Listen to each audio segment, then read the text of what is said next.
Mr. Wayne, good morning. Good so far? All right, good morning. I would like to call to order the meeting of the Board of County Commissioners. Today is August 20th, 2024, and the time is 9:30 a.m.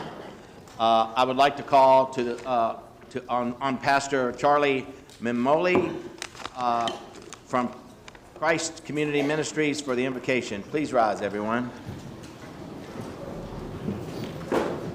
Let us all open in prayer.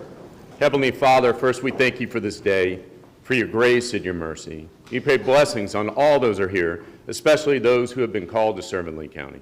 Give them encouragement and direction. Guide them in your truth and wisdom, understanding the importance of every decision that will be made today. May they be done for your glory, as your word tells us, as it may be done on earth as it is in heaven. We pray this in the name of Jesus Christ, our Lord and Savior. Amen. Amen. Thank you. Please remain standing and join me in the Pledge of Allegiance.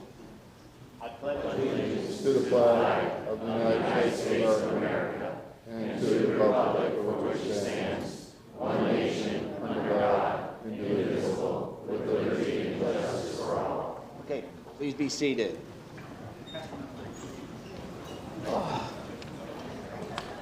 All right, today for the ceremonials, we have the Length of Service Awards this morning. I would like to call on Human Resource staff to present the awards.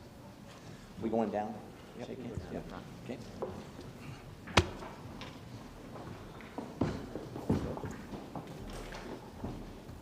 Good morning. I'm Victoria Abis from Lee County Human Resources. Kristen Bristol accompanies me this morning, also from Human Resources, along with County Manager Dave Harner. We are here this morning to present the Length of Service Award to all eligible employees for the second quarter of 2024. These awards represent collectively 1,170 years of service to Lee County government.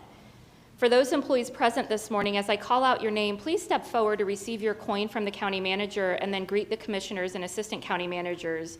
We're going to ask that everyone remain off to the side in order to take a large group photo at the end of the presentation after we call everyone's names. So as I start calling each group by years of service, I'll ask for everyone in that group to congregate in the back. And we're going to go ahead and get started with those employees with 5 years of service this morning. Up first, we have Richard Bauer, Parks and Recreation.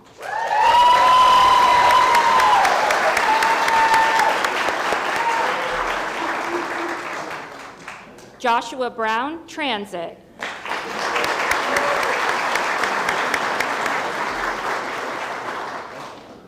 Lisa Burns, DCD.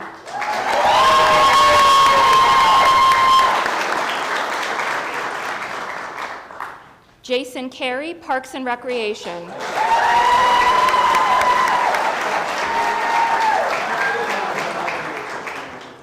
Amanda Condamina, County Manager's Office.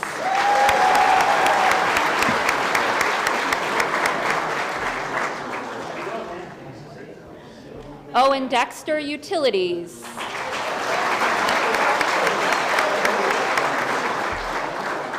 Miriam Dotson, VCB.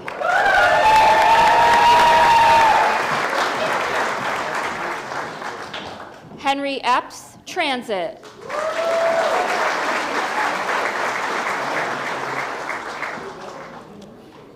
Carrie Franklin, Fleet Management.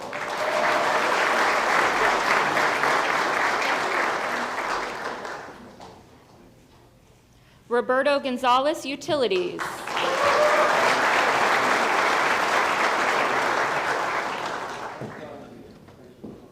Logan Hopper, Fleet.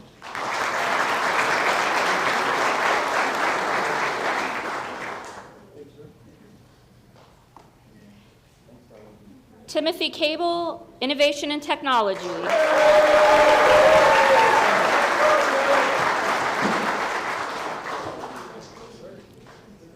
Markel LaRue, Library.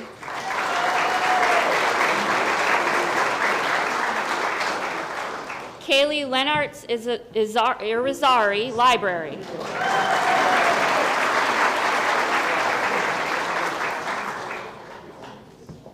Ashley Mason, Innovation and Technology.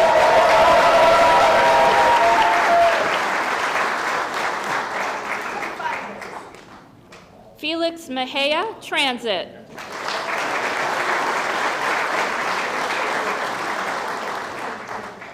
Armando Negron, Innovation and Technology.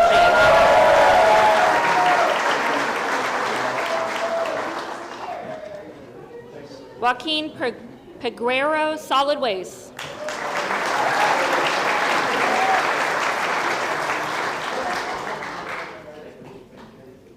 Armand Regnart, Parks and Recreation.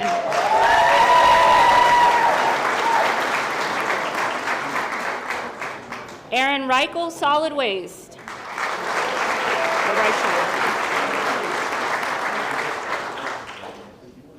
Nicole Stansel, Kammerer, Library.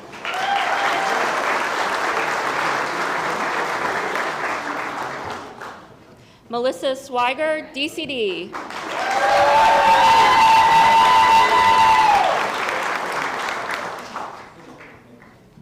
Nicholas Trueblood, Procurement Management.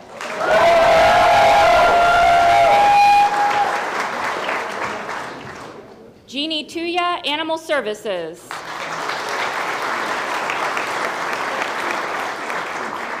And our final recipient for 5 years of service, Darren Wood, Utilities.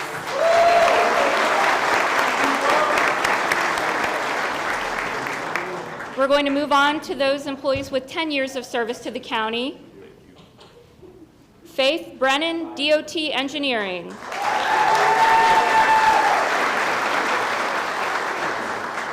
Laura Perks, Transit.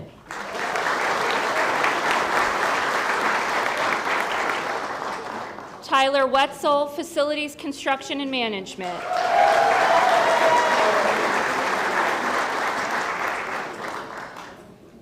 We're going to move on to our employees with 15 years of service now. Gail Cato, Solid Waste.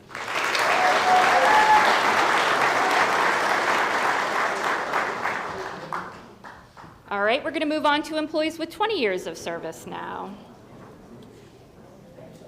Teresa Blank, Facilities, Construction and Management.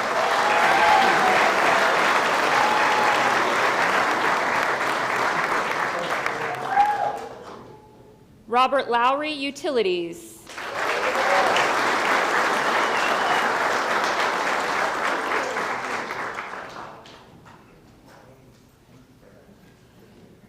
Janet Myers, Fleet Management.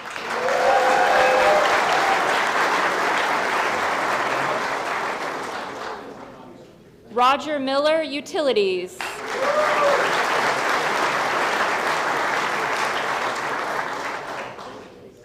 Akiko Nadolski, DOT Engineering.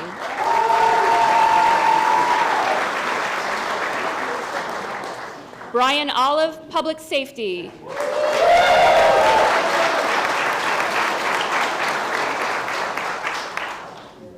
And our final recipient with 20 years of service to the county is Junior Shope, Utilities.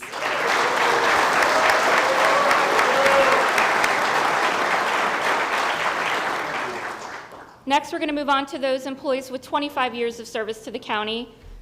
Up first, we have Kathy Cahill, Human Resources.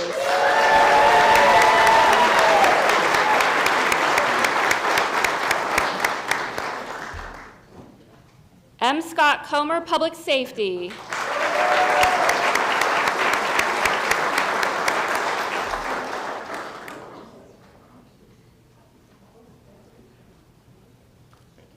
Michelle Miller, Parks and Recreation.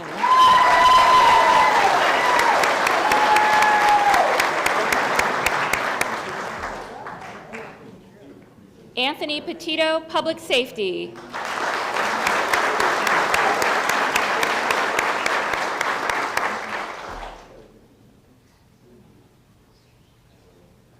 And our final employee with 25 years of service is Christy Tavardik, Parks and Recreation.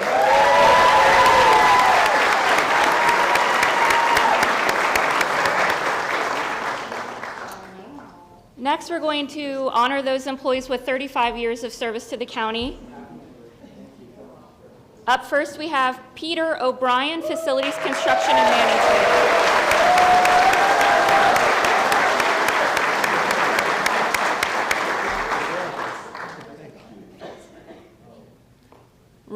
Ottolini Natural Resources.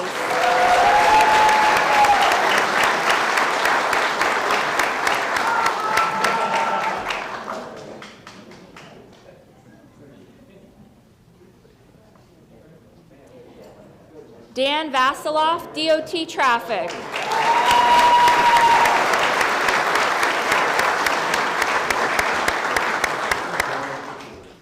And our final length of service recipient this morning with 35 years of service is Nancy Zukaitis, Parks and Recreation.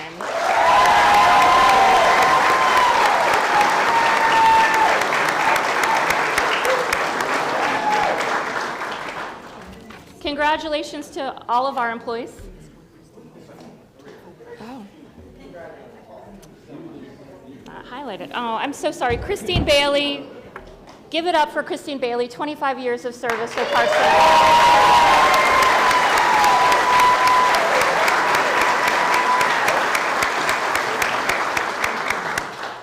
All right, I think we're really done now. So sorry again, Christine. All right, so congratulations to all of our employees, and thank you for your service to Lee County and our constituents. We'll go ahead and have everybody move into the middle for a group photo, and we'll squeeze in. There's a bunch of you this morning, please.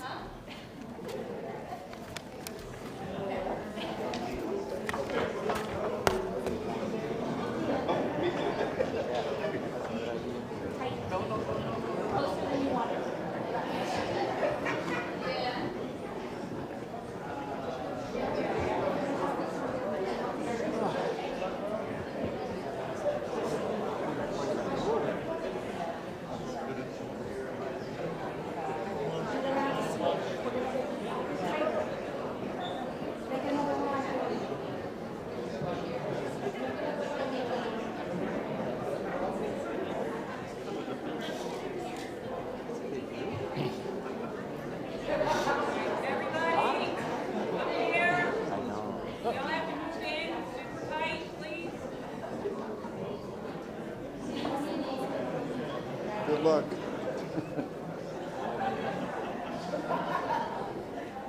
Up top, everyone.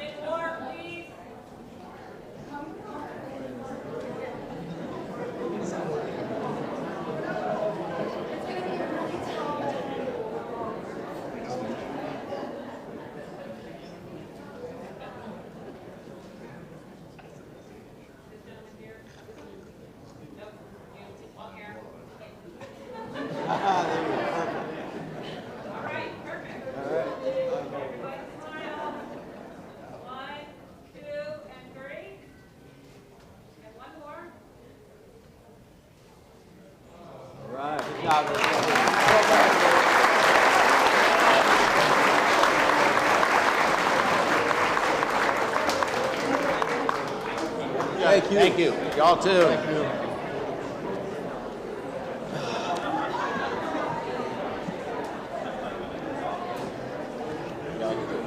Make an announcement at the beginning of the consent.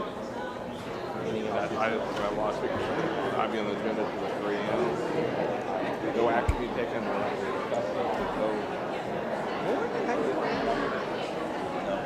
Okay, I'm gonna do it.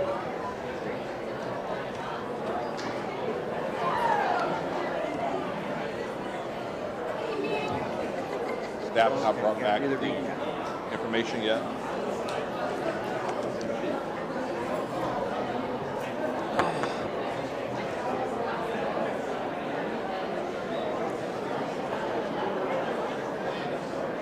All right, congratulations to everybody for the length of service, and we're going to give everybody a chance to get moved out before we continue, so.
right, everyone.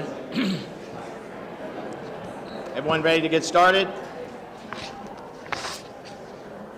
Okay, at this time, we will take up the recap.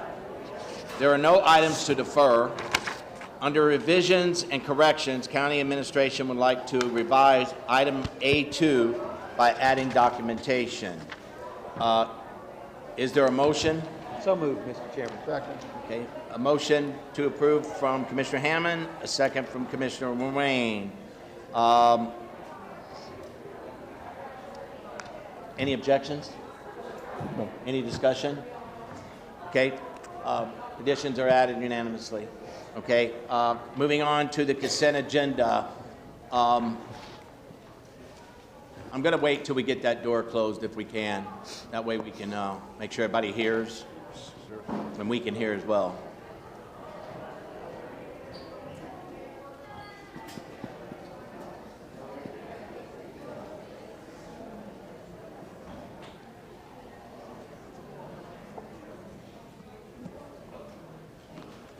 All right, before we get started on the consent agenda, I would just like to mention I have about 30 cards here on Amendment 4. I'm just giving you a heads up, that will be at the end of the day, and we are taking up no action today. So you're more than welcome to come to stay and speak, but I wanted to give you a heads up. We have a lot on the agenda today. But we are taking no action today. So let's move on to the consent agenda. Commissioner Hammond, do you have any items to pull? I have none today, Mr. Chairman. Commissioner Pendergrass, any items to pull? Nothing. Commissioner Sandelli? No, sir. Commissioner Wayne? No, sir. I have none. We will move on to public comment on the consent agenda. I do have some cards, and it looks like the first one is going to be William Schottenmeyer. William here? Okay. All right. Next up will be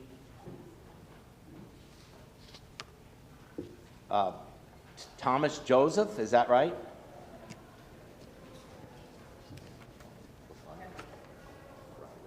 Did I say that?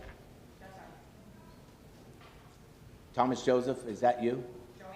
Joanne, is that what it says? Joanne? Okay, Joanne Thomas Joseph. Okay, I see it. Come on up, please.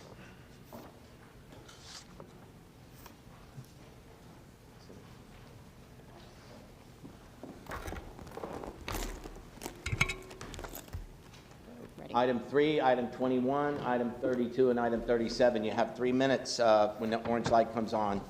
Thank you. 1 minute, okay? Pleasant good morning to all leadership under the sound of my voice and the Most High. I am Joanne Thomas Joseph, the one and only Mrs. Jonathan D. Joseph Sr. spouse. Sorry, I'm old and I'm blind. Sorry about that. This says when evil thrive only when good people do nothing. So I am here today to talk to the good people of our community. And I know it will work out. I am here to speak on a couple of issues. One would be the ones previously mentioned. My husband has been, and I'm glad to be here because of this event. My husband spent 25 years for the Lee County Board of County Commissioners. So it was great to be here to see that again. 21, reallocation. I say no. Abuse, misuse, and fraud, I say deny for reallocation on 21.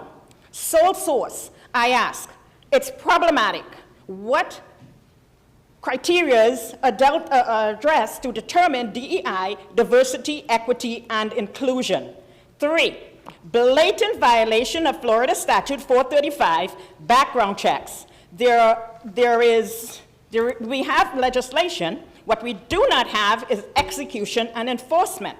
I am here to ask you, my county leadership, to please, and the state of Florida, to please review and investigate these allegations, which is true, and make a determination. I will be back, and I do ask you all to please respond to it. I thank my commissioner, Mr. Frank Greenwell, for the things he's doing and the things he will do, and I appreciate your time and attention to these matters.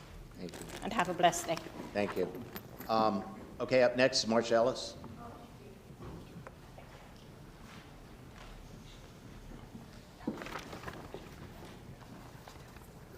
Good morning, Commissioners. Marcia Ellis for the record. So I am offering some comment today on item number 10, which is to approve the settlement of Lee County versus Lennar Homes. This is in regard to the Alico Road connector, which is right next door to really where I live, and an additional $1.36 million awarded to Lennar. Because of the poor planning that took place in that area and the fact that CEMEX didn't have proper easement on their side and was mining up right next to the road, our community, our neighborhood, is losing the benefit of that beautiful entryway into Wild Blue, the open space, the habitat for animals, cutting into the preserve, and we're looking at having to have massive work done at that entry. Part of the lake filled in, and this could have been avoided with proper planning. If CEMEX, like everybody else, had to follow the rules, then we wouldn't have to be going back and redoing something that's relatively new in the neighborhood and fix a poor planning problem.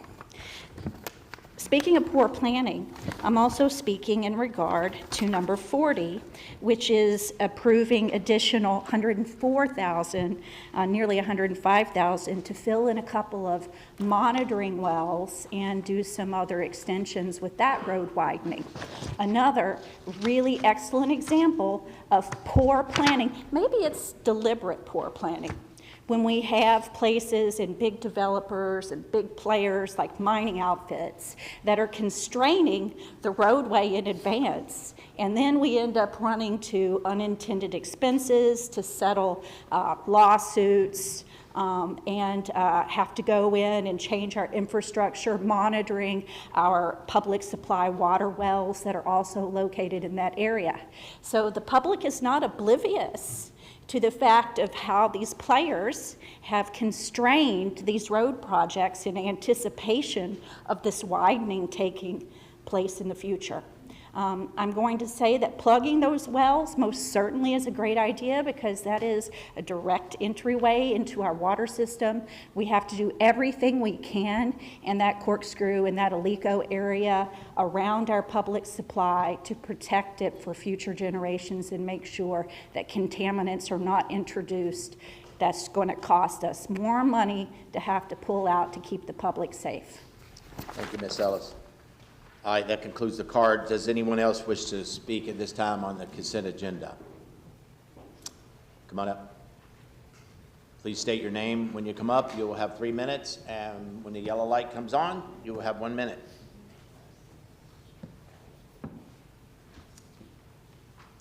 Please state your name. Hi, Ray Cordenoy. And again, I did submit a card. I apologize you didn't get it. Yeah.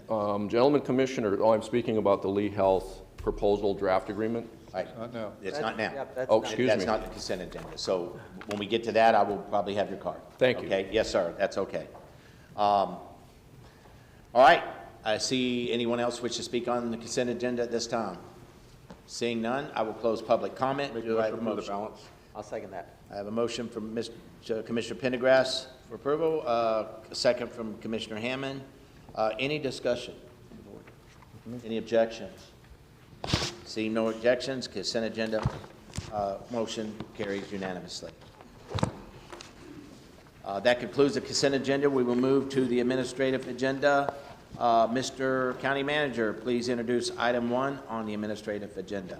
Thank you, Mr. Chair. This item is to approve Conservation 2020 purchase agreement for property in North Fort Myers, and I'd like to ask Mr. Clemens to present the item.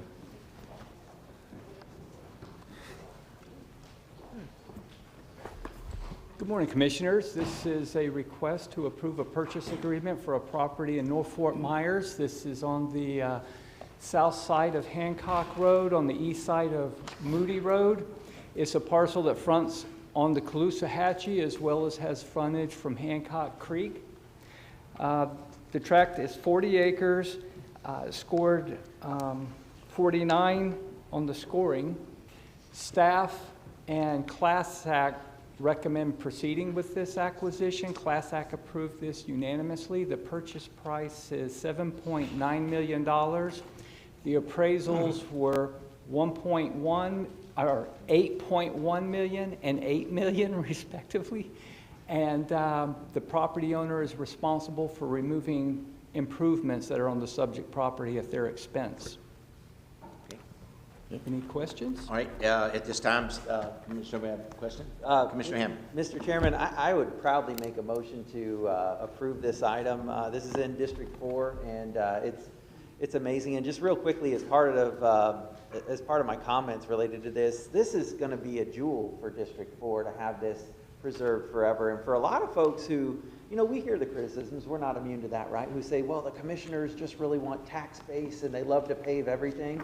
I want people to take a look at this piece of property that we're buying here and preserving and protecting from development forever. This is 40 acres right on the Caloosahatchee Riverfront that would probably make an amazing development someday, but I think every single one of us sees the benefit in preserving this property and not going for that. So I'm proud to make the motion. I think it's going to be great for our district, and I think it's really good for the 2020 program. Yes, sir. Thank you, I'll Commissioner. second that, and if I could say on the topic, Commissioner Hammond, thanks for bringing it up, is, you know, like you said, one of the best elements is it's along the water, so it's less runoff than that. But, you know, we did 3 of these parcels last week, 2 weeks ago. We're constantly doing this weekly. This should show the community how much our commitment is to the environment and preserving our green space here in Lee County. So good. Thank you. I'd like to add something to that as well. I think that unless you attend these meetings or you watch the meetings online, people don't realize how much 2020 land over the years that this county has purchased. And so when there's comments made that we don't do anything to slow down development or help preserve our area, we do it constantly. And this is a good example of that. And we try to be strategic about the pieces we pick, and I think we do a great job doing it. So at this time, any other comments from? No, I'd just like to thank the class folks for the work that they put into this and teaming this up. Thanks, Commissioner. Okay, at this time, I will, anyone wish to speak on any public comment at this time? Okay, seeing none, I will close public comment. Commissioner Hammond, a motion to approve. Do we have a second? Second. A second from Commissioner Rain. Any further discussion? Any objections? No objections. Item moves unanimously. Mr. Harner, please introduce item number 2. Thank you, Mr. Chair. This item is to authorize publication of draft Lee County Health Mission Agreement for conversion. I'd like to ask Mr. Sire to present the item. Commissioners, as we discussed at your July 30 workshop and your August 6 board meeting, we are in a 100-day period whereby the Lee Memorial Health System Independent Health District's Board of Directors decided on June 13th that conversion to a nonprofit entity is in the best interest of Lee County residents. So thereby we started working on a potential conversion agreement to secure the safety net service mission that's currently in place for 99 years on an automatically renewable basis to ensure that those services continue in perpetuity. That agreement is before you today, not for approval, but rather for publication. So under the enabling legislation, the agreement needs to be, and supporting documents, I might add, need to be published on both the Lee Health website and Lee County's website for a minimum of 45 days before they could be approved. The last day under the law to do that would be October 11th, and so we are asking for authority to publish the agreement and come back to you later for potentially final adoption. Okay. This time, Commissioners, do we have any questions for staff? Wait for public comment. Wait for public comment. After public comment, okay. At this time, I will call for public comment. I do have some cards, so we'll go with those first. Stephanie Perez.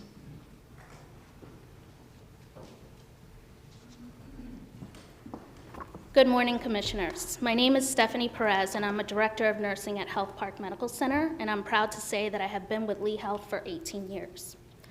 As a nurse, I am tremendously proud of Lee Health's long history of providing high-quality care to all those in our community, regardless of their ability to pay. Because of this history and our steadfast commitment to our mission, our community has trust in Lee.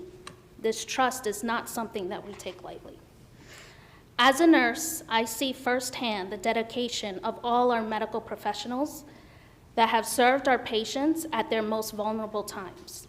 I am here today, along with other nurses, to voice our support for the conversion process. This transformation will have a significant impact on the health and well-being of our community. With Lee Health evolving into a community-focused nonprofit, we will be able to broaden our services and programs to provide the care our community needs in an ever-changing healthcare landscape. The draft mission agreement before you today is not merely a document, but our pledge. It is a guarantee that Lee Health will continue to be the safety net provider in Lee County for generations to come. This is our opportunity to build a healthcare system that empowers Lee Health and sets up our community for success and health in the future. We urge you to vote today to move forward with this next step towards conversion. Thank you. Thank you. All right, up next is Lisa Lanal-Dorsey. If I mispronounce your name, please correct me when you come up.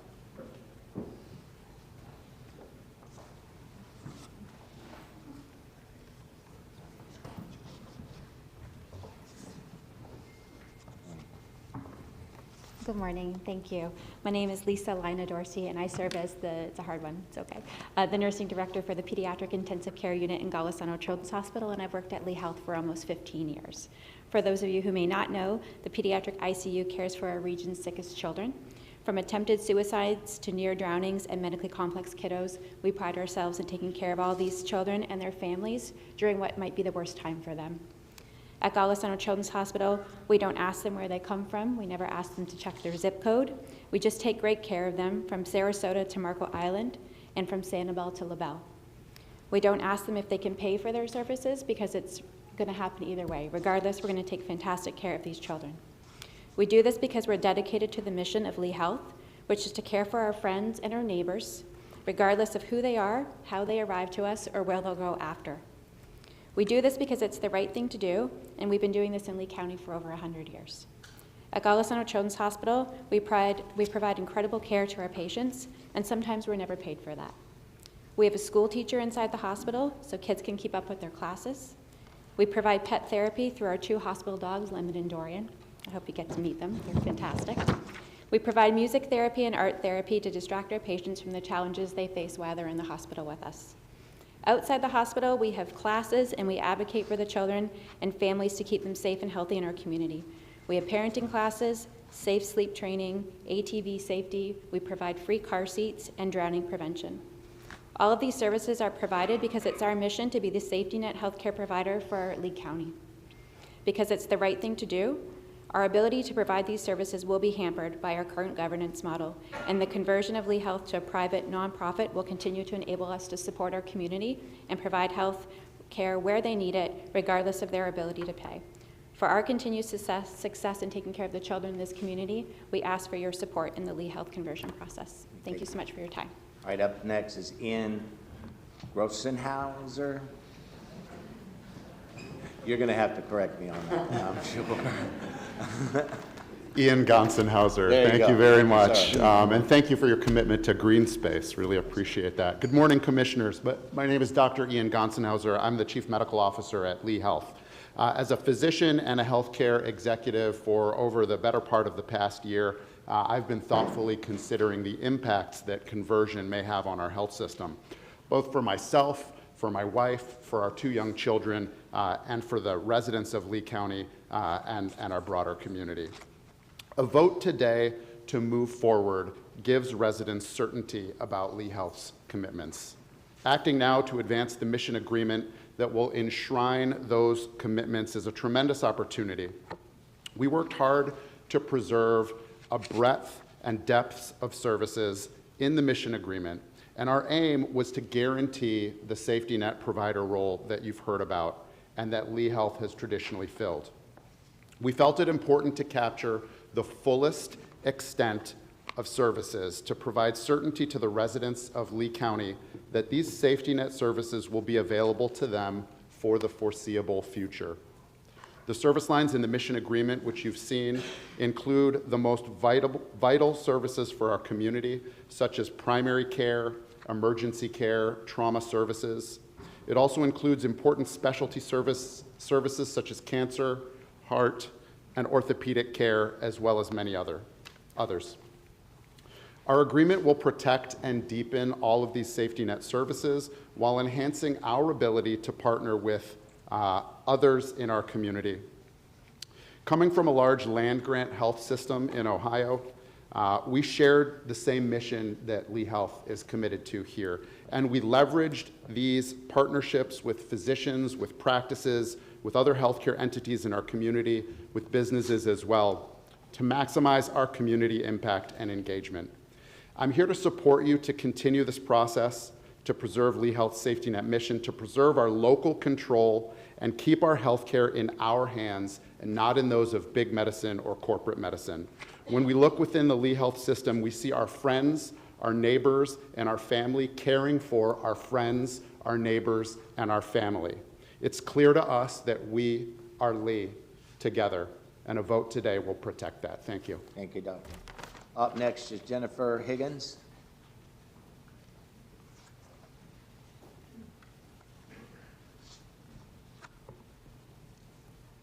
Good morning. Good morning. My name is Jennifer Higgins, and I currently serve as the Chief Nursing Officer at Lee Health. I started at Lee Health 24 years ago as a nurse in the emergency department at our downtown campus, and I've been with Lee Health ever since. As one of the 6,500 nurses in Lee Health system, I'm here today to speak in favor of converting Lee Health to a community-focused nonprofit system. As you know, we nurses serve on the front lines of healthcare. Usually, aside our incredible first responders, such as fire and EMS, the first person that sees a patient is a nurse. And throughout the care journey, patients spend the majority of their time being cared for by nurses. As an emergency department nurse for many years in this community, I have witnessed firsthand the needs of this community. And anyone that arrives, regardless of ability to pay, Lee Health has always maintained that mission. And now, as a systems nursing leader, I have been proud to support Lee Health's mission to serve all those who need us. Our nursing community shows up to serve for our patients, and our first duty is to them. We serve with compassion and purpose. I mention duty and purpose because the last thing any of our nurses would want to see is any sort of decline in our ability to serve our patients and deliver the best care possible. Many of the Lee Health nurses are here today. There's a sea of blue in the audience here. A lot of clinicians and nurse leaders, and they are committed to executing on the mission agreement that has been set forth. It is in this spirit that I convey our support for what you will hopefully do today, ensure that the residents of Lee County have a community-focused nonprofit health system that can continue to compete and innovate in this ever-changing healthcare market while providing the exceptional care we have for years to come. Thank you. Thank you. Okay, up next is Chris Simonkov. How bad? Similar. Hey, at least I'm honest. Commissioner, I've got 4 brothers. I've been called it all. So there you go. I understand. My name is Chris Simoneau, and I manage the external affairs for Lee Health. Good morning. Thank you for allowing me to advocate for Lee Health's conversion, and I'd like to share 3 points with you. First, Lee Health is passionate about maintaining the benefits to our Lee County community as we have in the past. Last year, Lee Health provided over $273 million in community benefit, while also benefiting from not paying taxes of approximately $90 million, which means we contributed 3 times more back to the community than we costed in revenue. Lee Health has long been a partner with Lee County and will continue to do so. We provide an incredible array of programs that make this county healthy and well. This includes things such as fall prevention, free car seats, safe sleep training for parents, parenting classes, mental health clinics, health fairs, outreach events, tabling, sponsorships, and more. Lee Health leadership participates at the board level at places like the Horizon Council, Chambers of Commerce, Valerie's House, Boys and Girls Club, Big Brothers Big Sisters, and hundreds more. We work with your Human and Veterans Services, EMS, and Parks and Recreation departments. We are closely aligned with your Economic Development team. We are now partners at the Lee Health Sports Complex and other locations where we can encourage health and wellness. Lee Health and Lee County are partners in supporting our residents. Lee Health is not going anywhere, and we are glad to codify this commitment in the mission agreement today. Second, as the administrative leader of the Lee Health Foundation, I wanted to convey the unanimous support of our foundation board as approved through a resolution at the August 9th meeting. These leaders, many of whom you know, like Joe Caddy, Brian Rist, Sandy Stillwell-Youngquist, Dom Camerata, Ryan Carter, Ian Schmoyer, and 16 others, voted in full support of the conversion of Lee Health. In the mission agreement, the Lee Health Foundation also commits to advancing great health care in Lee County with the entirety of our unrestricted funds, today almost $7 million. The Lee Health Foundation stands ready and willing to continue to advance health care for the residents of Lee County. And third, I want to compliment your leadership in bringing this mission agreement forward. Specifically, I'd like to thank Dave Harner, Glenn Salyer, Richard Wesch, and the remainder of the county administration for their outstanding partnership over the past few months. Their work significantly improved the mission agreement before you today. Their work improved the oversight function, the enforcement clauses, and the significant changes language. This agreement before you today is better for their contributions, and I want to publicly thank them for the collegiality, partnership, and professionalism that they have shown throughout this negotiation. Thank you. Thank you. Up next, Raymond, and I'm going to let you pronounce the last name for me. I would say that there's some really intelligent people in here, that doctors, and they have worse handwriting than baseball players. We don't sign as much, though. You're not the only one. So I'm Raymond Thank you, Cordino. I've been before you before. I've been in the public speaking in opposition to this plan. And I want to make a couple of quick statements. I'm an internal medicine doctor. I have full privileges at Lee and all of its, except for across the river, have since '93. No one should question the charitable purposes of physicians and nurses.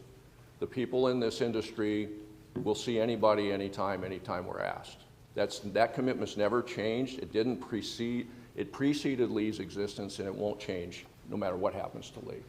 Also, EMTALA law, something that isn't being mentioned. Lee's taking credit for seeing everybody, but the truth is any hospital that takes Medicare dollars by law must take anybody. So charity in that regard will happen at any hospital that's in our region. Now, my main purpose today was to point out a few things. And I apologize, my IT is failing me. I am asking, and I want to provide that I provided a detailed e-comment earlier, so I won't bore you with that. Months ago, I provided the Lee Hospital Board a petition, which I'm offering now to the commissioners. At that time, there were 100 signatures on it, requesting a full audit of its assets. In this petition, I described the reasoning for it. I'm submitting this to you now to review again. Certainly, the hospital board wasn't provided any list of assets as they reviewed the various draft agreements that have led up to this point. I was present in many of those meetings. The list has been referenced, but it's not been publicly displayed in any of the draft proposals so far, including Lee's Health's public website. At the last commissioner's workshop, Lee provided a last-minute added task to the county. This was not discussed publicly in the past. They are now asking the county to develop and supervise a health provider fee that is not part of the Enabling Act legislation. The purpose of this surprise request is to create a workaround to help Lee capture dollars they're about to give up should they dissolve their charter. Commissioner Ruane, in a past meeting, pointed out to Lee Health that the proper financial information needed to provide the county an insight as to whether Lee's stated predictions of its financial future has any merit has not yet been provided. At the end of the day, Lee, despite its self-appointed most trusted system, is demonstrating they can't be trusted. I read all their draft agreements. I see intentional clauses that will allow them to dilute or abandon their stated covenant. In the county's present situation, they're relying only on the Lee Health legal services and current information. I'm requesting the commissioners vote no and further seek procurement for themselves to get proper information, including the state's attorney weighing in on the district's authority. Thank you. Thank you. At this time, anyone else wish to speak on the item? Okay, seeing none, I will close. Oh, sorry. Yep. Didn't see you. Come on up. Please state your name.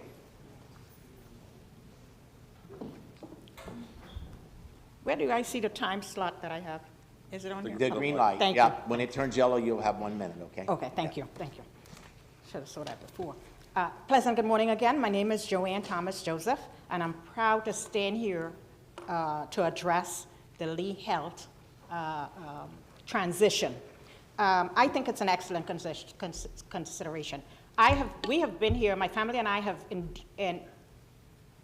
enjoyed the care of Lee Health staff. My first son for Florida was born in 1989 at Lee Memorial.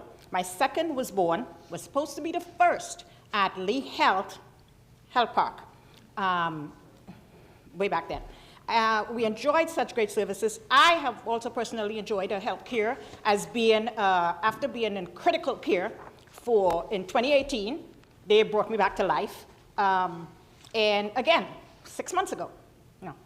9 months ago, in January, second incident that they literally took care of us. So based on that, I truly think that they transitioning to a non-for-profit would be a great thing. However, actually, my son, who died, literally DOI, had an accident here in Lee County. They said it's one of the worst. He died on the spot. Lee Health revived him after 12 hours, and they rewrote, the homicide investigator rewrote the report. And again, the act of God, in the name of Jesus, they guided their hands, and they brought him back to life, even after more than 3 months in ICU. He was literally burned from head to toe, and also the car that hit him, the utility truck that hit him, I believe it was a government truck, he flew up in the air, came down on his head, and was literally pronounced dead on the scene. So with that care from Lee Health, initiated a pattern for him to live today, TPD, but he's alive. So I'm thanking God for that. I am in support of the Lee Health. One concern that I do have, though, is the partnerships that Lee Health is outsourcing to of their intimidation and retaliation and bad behavior. That is a great concern to me. It may have something to do with Lee Health, that they review their partnerships, which is of lower quality, and it's covering the quality of good work and this putting a taint, a stench in the quality of care that Lee Health provide. I love Lee Health. I don't think I will change from going to any facility from Lee Health, and I do support they go into the practice that they choose in. Thank you. So I support Thank you. that. Yes, ma'am, thank you. All right, this time, anyone else wish to speak on the item? Okay, seeing none, I will close public comment. I will bring it back to the board for discussion. Commissioner, at this time, any discussion? Okay. For me, I've lived in a number of different states, and I've been exposed to a number of different medical practices and so on and so forth. For me personally, I believe in what I see at Lee Health. They've taken care of me, they've taken care of my family, and so I have some comparative things to go for. I also understand the realities of the medical marketplace today. It's changing fast, and timing is critical. You don't, we want to be very careful, but that's the reality of the market we're working in. I think that when we started looking at this, we understand there was somewhat of a compressed timeline. And I congratulate everybody who's taken the time to move this thing along responsibly. Doesn't mean that we have all the questions answered, but I do think we have, and I'm sure some will be brought up, I think we have a 45-day window now to aggregate those questions and see in good faith if we can get them resolved. And if we can, I think we'll be best for all of us. Thank you. I'll go ahead and touch on that as well. I want everyone to realize today that we are just, depending on how the vote goes, we still have 45 days. It's not a final decision, and we're still gathering as much information as we can. So I just want that, make sure that we all hear that. This time, commissioners, anyone else? Sure. Want to make a motion, or? Sure, I'll gladly do that. I don't know if there's somebody here from Lee Health from the financial point of view. There was somebody from Yes. their organization. So Michael, finance director's here, and Michael's here. you can come on up. I unfortunately have questions. As he does, Michael, y'all please state your name for the record, okay? Yes, sir. Just as he's walking up, my name is Michael Nashif, Vice President of Government Relations for the record, and this is? Ben Spence, Chief Financial Officer for Lee Health. Hey. Good morning. So, I appreciate what we have in front of us. I'll ask a obvious question, and then we'll go from this conversation. Sure. And if you wouldn't mind, Mr. Chairman and Board, if I could have a dialogue, I appreciate it very much. So, in the simplest way, is it fair to state that you're looking to do this conversion to potentially protect your long-term standing in the community, your safety net, your financial feasibility, and you're concerned about some of those being in jeopardy? Absolutely. Okay. What's an average operating margin in the hospital industry? Well, nationwide, health systems have been going through real challenges over the last few years. And fortunately, they are beginning to improve, having gone through COVID and all that pressure it put on the health system. Most health systems experienced losses for the first time. We got close to that, but did not go into losses. We came close, and then right as we came out, we got hit with a hurricane. So last year was another challenging year of low margins, but as a whole, margins nationwide for not-for-profit are entering about the 3% range. If I've gotten the information that I received last night, and I apologize, I tried to do the best I could, your operating cash flow margins slightly improved in 23 to 5.3, which says it was down from 4.9 in 22, below the average of the pandemic in 2019.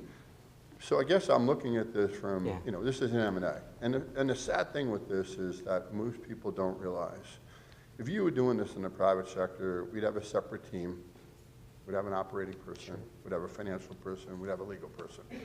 Procurement doesn't allow me to do that, nor your time frame does. So we're operating in this trying to do what we can. And you're looking to obviously sustain your financial feasibility and profitability and obviously existence. Exactly. I'm just trying to understand our role in this, trying to understand the need for this. So when I look at this, and I appreciate your answer, you're at 5.5% operating margin. And, I got some charts and, it obviously demonstrates it really well. But again, if we're above the average and looking at your trends, I'm trying to understand where you're going to, because your projections on the new methodology take you down in the below 4 range and gets even lower than that. So help me understand the conversion, because you're at 5.5, going to go to 3.5.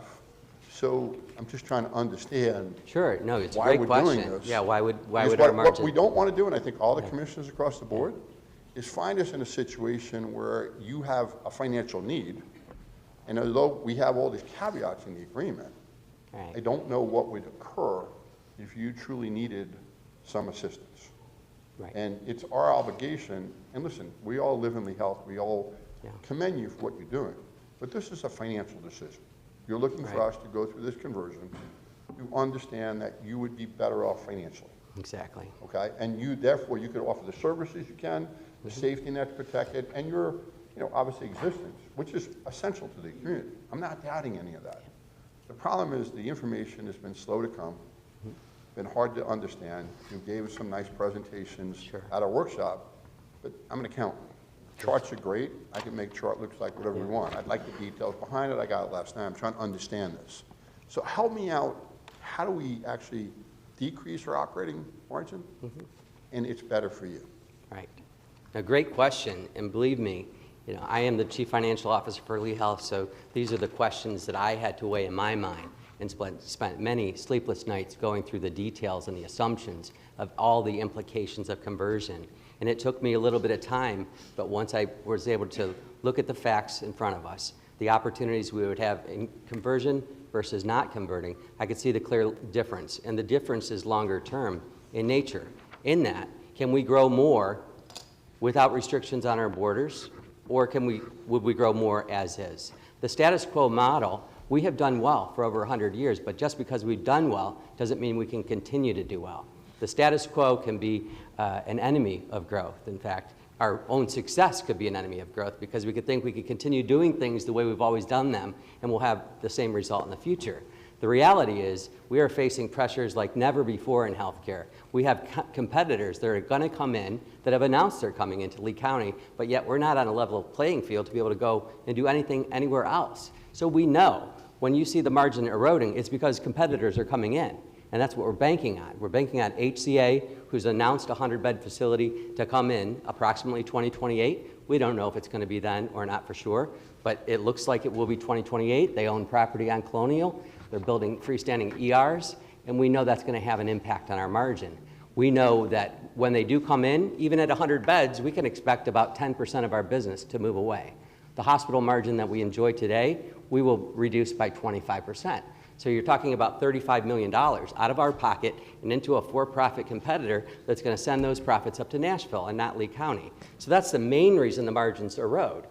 The margins we will recover, we will outperform, we will provide better experience, we will connect care better than HCA does. We did it before and we'll do it again. But we need to be positioned in a place where we can continue to grow our business, not only within Lee, but anybody that wants to seek our service. We're in the business of empowering healthier lives, and it's what we want to do for anybody throughout this whole county, and the borders that restrict us today will move on from there. But that's the reason. But if you were to see our financial position of any health system is going to look grim with a lot of the circumstances we have with Medicare, Medicaid, reimbursement cuts, the erosion of hospital reimbursement, and that pressure. It's going to be difficult. So even a 3% margin in the future is not horrible. It's still above water. My concern is that not doing this, we could be into losses within 5 to 7 years, and that's very realistic based on what we know is coming in, all of the pressures we're facing in healthcare. We need this opportunity to have a level playing field, and that's what we're asking for. Follow up. So when you go through this conversion, what is your initial financial impact of the conversion? Dollars lost, and how long will it take you to recoup that? Yeah, there's some initial, as a public hospital system, there are some programs that we're involved in that are just for public hospitals. One is called a public hospital program through the state, and that's about $16 million, and that would go away potentially in year 1 or 2. We're trying to get an extension to make it last another year, but that's to be determined. We're planning on it going away next year. And there's some other reductions in low-income pool payments that are paid through the state. It comes back down through the federal government. Those will be reduced as well because we're going to move from a public hospital tier to a private. That's okay. There's some losses there as well. We have other opportunities to offset that. There's some new programs coming out. But most importantly, we want to become more efficient. And we have ways to do that. I put together a plan that says, you know what, all of these impacts we can mitigate by becoming a more efficient system. In healthcare today, there's a lot of waste. We've done a great job. We've come back from 1.5% margin last year to 5 to 6 this year. But to keep it going, we know there's still some things we need to improve. And there's opportunities to do that, and that's what we're going to do. We're going to offset a lot of this with operating efficiencies, and then revenue growth would be in the future. The opportunities we wouldn't have without conversion, you'll see more in the 5 to 10 year period. Could it come sooner? Possibly, but we're not really thinking that's going to happen overnight, but more in the long run. And Commissioner, if I may, just to add to that, in the 8 years I've been with Lee Health, those supplemental Medicaid payment programs have ebbed and flowed each year. They started at a much lower threshold than they are today, but you can't bank on them in any given year. To make our business dependent on the ability to receive those supplemental payments is not a good course for funding that safety net moving forward. And just for the record, for the public, maybe some of the people don't understand Yeah, this. it's complicated. What's the financial benefit of obviously having this joint venture mission statement agreement. What do you, I mean, just describe What are we gonna pick what's up? at stake, because obviously if you don't do this, Yeah. there's obviously some financial repercussions Right. to this. Yeah, I That's think, why we're involved, I think. yeah. The way we look at it is 1% growth per year incremental in years 6 to 10, to be extremely conservative. It could be a lot more than that, but that's $1 billion over that last 5-year period of time in new revenue. That's what we would give up if we don't convert. Let me rephrase the question. Why do you need the county to be involved in this? Why can't you just be a Right. private entity? Yeah. And what does the county's involvement do as far as your financial windfall, monies, Yeah. whatever? What do you actually potentially lose if you don't have this with the county? Can I- Yes, Michael can address that. Thank you, Commissioner. So the local provider participation fund that you're referencing, that's something that's currently set up in 22 municipalities and counties across the state of Florida. It's a mechanism that any hospital provider that qualifies will be able to participate in. It's not dependent on the conversion as to whether or not Lee County decides to do one of these. They might, you all might decide in the next year or two that in order to attract other hospital providers that you want to establish one just to give them a mechanism for drawing down direct-to-provider payments, supplemental Medicaid payments. The whole premise of those payments is that Medicaid does not reimburse you a full dollar for a dollar's worth of care. More than 20% of our payers are on Medicaid. Extrapolate that over hundreds of thousands of people, what you'll find is that for hospital providers, it's a mechanism to get closer to a dollar reimbursement. So it would benefit anyone that's doing uncompensated Medicaid care in a hospital. For Lee Health, what we're agreeing to in a mission agreement is to continue that same level of Medicare and Medicaid in the perpetuity, or 99 years with automatic renewal. So that is to say that we're going to continue delivering that care for the residents of Lee County at a loss, and this will help us get closer to filling that loss, but it won't fill it entirely. The only way we can do that is by running a model in the black, a good business model. Let me rephrase it a third time. What specifically are you potentially at risk from federal funding if we don't become part of this mission statement? If you're a private entity, what is that potential revenue that you might lose? Yep. Well, you need to sit in our shoes, where we're the public entity today, where we're doing intergovernmental transfers of funds. You would need to help us facilitate that. So it would come to you, you'd go up to the state, and then back down to us. Dollar That's amount? $100 million. Okay. So just so the public understands, we simplify this. Yeah, You're certainly trying to provide services. Right. You're trying to make sure your financial feasibility is there. If we're not involved in this, you potentially year one lose $100 million worth of funding. Is that an accurate statement? Right. In year one or year two, depending on if we get extension. But yeah, we would need you to do your part for us, in order for those funds to continue flowing through to the community. And I apologize to the commissioners to bore you with this. I unfortunately got a ton of information last night that I've been reading through that Micah provided, which is great. I don't know that any of you have seen it. And I think we're doing this to make sure they have a financial plan. I think we're looking to make sure this makes sense. It's just hard in the due diligence.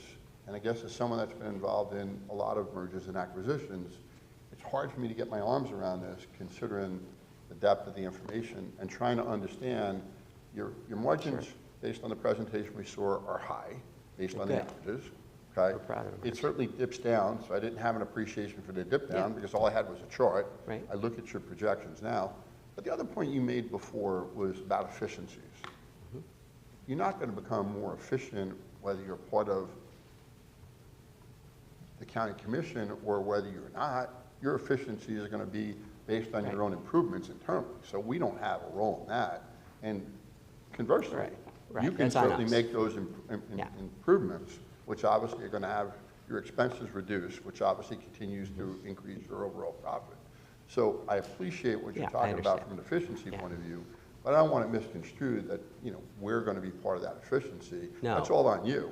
Absolutely. The other thing that you go into in the financial world is you have this thing called a covenant. Yeah, that's all on us, absolutely. Okay. And the covenant, there's language in our mission agreement about a covenant. When you breach a covenant, it's really based on a financial imperfection that you potentially have. Okay, covenants are there to try to make sure it's a warning sign to indicate that this is where you need to be financially. When you breach that, you obviously are having some issues. There seems to be a notice that we have. So I'm just trying to understand the financial side. That makes sense. Because I think we're all supportive of it. I think our biggest concern is 4 or 5 years from now, if they're running into more financial pressures than they have, and they can't offer the services, we might be in a particular situation that they have to go to the legislator, and we may potentially be in something that we don't want to do and have to impose a fee or a tax. We're still in a series. Thank you, Commissioner. Just if I may, there is no risk-free course of action. So Lee Health today is a public entity. Every year is having the fight to continue to be able to make the margin to deliver that safety net mission. The laws have changed around us in a pretty significant way. That's both state law, case law, federal reimbursement law. As we continue to work as the entity we are today, the options are limited in how we can, from a business perspective, deliver a model that earns outside of, as a public entity, eventually asking for tax authority, or the much worst case scenario, selling. Neither of those are good options for the people we serve. The entire implementation of this directive is to achieve something that can fund that safety net mission and keep it for the people of Lee County. So just to follow up, so either way you have a potential risk, okay? And I guess I'm trying to go through your new conversion and the methodology to ensure that your risk is going to be less than what you are currently. Yeah, but we still struggle as commissioners, because if it's not, it's going to be based on us, and that's a concern. So I appreciate your conversation, because honestly, it's difficult in the workshop and what we've been provided, because up until last night, I didn't have the information, and I'm still struggling with what I received, and we now have to make a decision today. And we are happy. I will sit with you anytime for any understand, period of but time. Today is when you're asking me to make a decision, right? Right. And that's what I'm struggling with, looking at after the material I received last night. Right. I would have had that to you much sooner if we got the request yesterday. I understand, but what you did, okay, in the workshop was give us an overview with no backup. I mean, when you came here the last time, I made it very clear that you were citing numbers from your audited statements and your internal statements. And Mike was great at citing all those numbers. Right. But for us, okay, we didn't have that. I appreciate the internal prepared statements, but then based on the workshop that you told us you're going to have this deterioration, I just want to see the backup to understand that. That's really what I was trying to do. Okay, I got you. And honestly, conversely, in my private company, we would have did this, but I would attach this as well. That makes sense. Because the chart itself is a chart. Yeah, right. I hear you. Thank you. Appreciate it, Mr. Chairman. Further discussion? On that note, thank you for the Lee Health staff being here. I had some questions last month at the workshop, and I was confident and pretty comfortable with the responses we had. Obviously, like I said in the workshop, none of us really asked me to put this. Obviously, the state included us in this agreement. My concerns are, like Commissioner Wayne said, 4 or 5 years from now, our predecessors are sitting here, they're going to look back and say, what did you guys do? My main concern is health care provided to the county.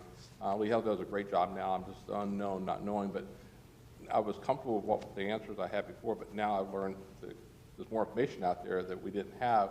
So I'm not sure who to ask for that information. I don't know who, Commissioner Wayne, you assume, Dave, do you know who gave, only one of us has this information, or, because now you're asking me to vote on something I don't have information. Just for transparency wise, it doesn't look good if we're not all getting information. We all should have this ahead of time. That's a concern I had a month ago, 2 months ago, being pushed to rush to vote for something.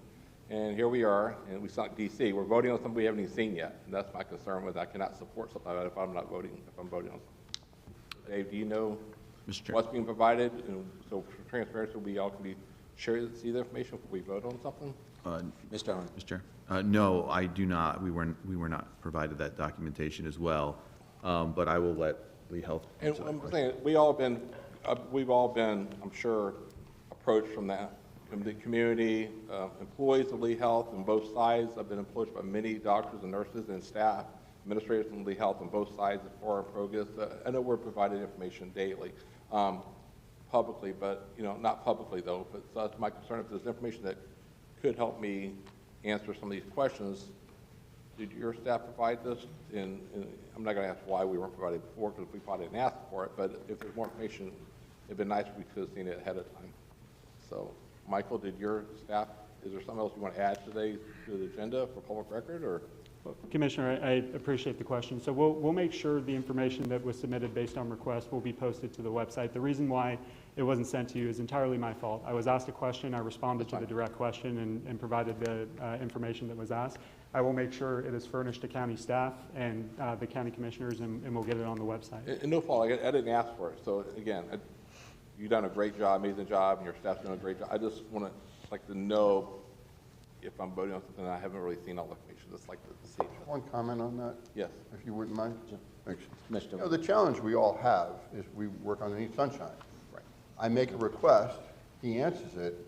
You know, the problem I run into, you know, first of all, I came last night, affects through, okay? And honestly, the volume of the information, I always hesitate to share information because of the repercussions of obviously adhering to sunshine. And if one of you respond in a way, I put myself in a situation I don't want to be. I'm trying to be transparent.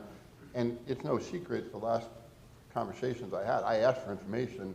Again, I don't know how Michael disseminates it, but I'm assuming that since the five of us need to make a decision, if one of us asks for it, it's probably good that all eyes look at it, not only the internal financial statements, which I received, but then this package last night. And I'm sorry that I asked the question late. I guess I made, you know, an assumption, which is wrong on my behalf, that the attachments would have been part of the workshop and we would have had more information to make that decision. And for the record, I am 100% in favor of doing this. I want to see you, and this is our county, okay? But what we're looking for is the commissioners, and in the future, may be criticized, and I just want to make sure there's an anxiety out in the public that our due diligence is too quick. Just to follow up for a county attorney, if I could ask you a question. Yes, sure. Sorry, Commissioner Hammond. Yeah, no worries. So the 45 days that we have if we were to adopt this today, if the financial information and other stuff comes about, what are our options come in October if we have still great hesitations? Mr. Chairman? County Attorney, second. The enabling legislation that we're operating under contemplated that today would have ripened into the agreement, the mission statement. And that statement, which would have been the final pronouncement between the parties, be advertised and examined by the public for a 45-day period. So I believe that was the legislative intent, was to have a Four Corners document approved by the board today for publication. The question then becomes, should an issue arise between today, assuming you go forward, and the October 11th timeframe? And in that respect, I would somewhat take the lawyer way out of saying it depends. It depends on the substantiality of the issue that would come up. I would suggest to you, given what I perceive to be the legislative history, if a change in the agreement is so substantial, and substantial being subject to interpretations, it might be necessary to go back through the process. If the requested changes, amendments, or modifications are ministerial in nature and don't go to the heart of any substantive term of the agreement, then I think you would be empowered under the enabling legislation to move forward on or before October 11th.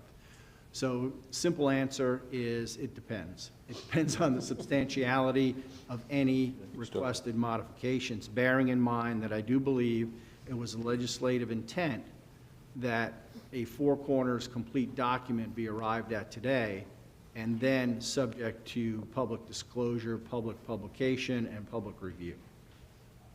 I hope that answers your question. Sorry, Mr. Hammond. Thank you, Mr. Chairman. I love where you went there. I really do. I think you're asking all the right questions. I love the critical eye that you're taking on it, and I really love that you finished it up, because that's exactly where I was going to go. You know, so today isn't the end of the due diligence. Actually, today is the next step in the due diligence of examining this transition, right? So I believe the very appropriate next step in examining the due diligence of should they transition from the public system to a private nonprofit system is to go ahead and put this agreement out for public review for 45 days so it can face the full scrutiny of the public. And I guess the analogy I would use is this. When you go to buy a house, you initially sign a contract to buy the house when you make the offer on the house, but then you go through an escrow period that sometimes can be 30 days or longer, where you're going to do your home inspection, your title company is going to search all the title work, you're going to find out everything you can about that house and maybe upcoming improvements and zoning changes to the neighborhood. And then you get to the closing table, and to me, in this analogy, October would be the closing table. If we get to October and we have learned things about this that we, through our due diligence, don't agree with or are really concerned about, then we don't vote to move forward in October. We vote to move against it in October. And so my personal observations of this, were we were provided a draft mission statement. We reviewed it. We gave comments. We asked for changes. Those changes and comments and concessions were even made. I reviewed what's in front of us today, and I saw that they were not only made, but they were memorialized in the agreement today. So the promises made are now in writing, and they're in there. And so, again, I'll just go back to how I started. I think this is the next step in that due diligence. So if it's okay with the board, I'm going to go ahead and make the motion that we move forward with putting this out for the 45-day review. Okay. Mr. Chair? Commissioner Wright? Appreciate it. I don't dispute anything you said, Brian. The only thing that I was trying to do is, my understanding, in mergers, acquisition, conversion, having done that for the last 40 years of my private life, this is just something I'm more accustomed to. So, having said that, the financial information, we're doing this for a financial reason, okay? And the voluminous nature of the financial documents I received last night, if our county attorneys tell me, after I review these, if I have a problem and I don't believe that this is going to achieve the objective, in October I could vote no, then I can go forward with what you're saying. But if today, since I only received this last night, I have to have digested this and feel comfortable because I can't bring this up later, that's my concern. And just, Mr. Chairman, if I may, just to confirm with the county attorney, we can fully vote no in October if we don't agree to the mission statement or the mission agreement that's on the table today, right? Mr. Chairman? Yes, Richard. Yes, Commissioners. Respectfully, the ask today is to publish the proposed agreement. It is not to adopt. And as Commissioner Wayne points out, should something arise during this 45-day period based on his own examination, or, again, the purpose behind this 45 days is to allow the public to review. And the public may bring forward concerns that neither the board, Lee Health, nor your staff have thought about it and fleshed out. So in that respect, should one of those concerns come forward that is substantial in nature, the board is not obligated by virtue of any action it takes today to vote in the affirmative in October. Thanks, Mr. Chairman. With the motion on the floor, if you would be so kind to make sure that all the financial information that we have is not only posted on the website, for them, distributed amongst us all, so the public can look at the documents I'm referring to, because I think a lot of the public is looking at this saying, what's Commissioner Rain talking about? Right. No, that's... So it's important that we just are fully transparent.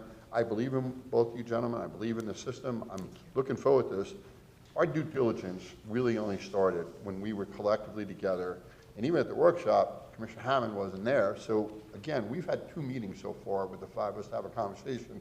And unfortunately, the way we operate, this is the only time we could have this conversation.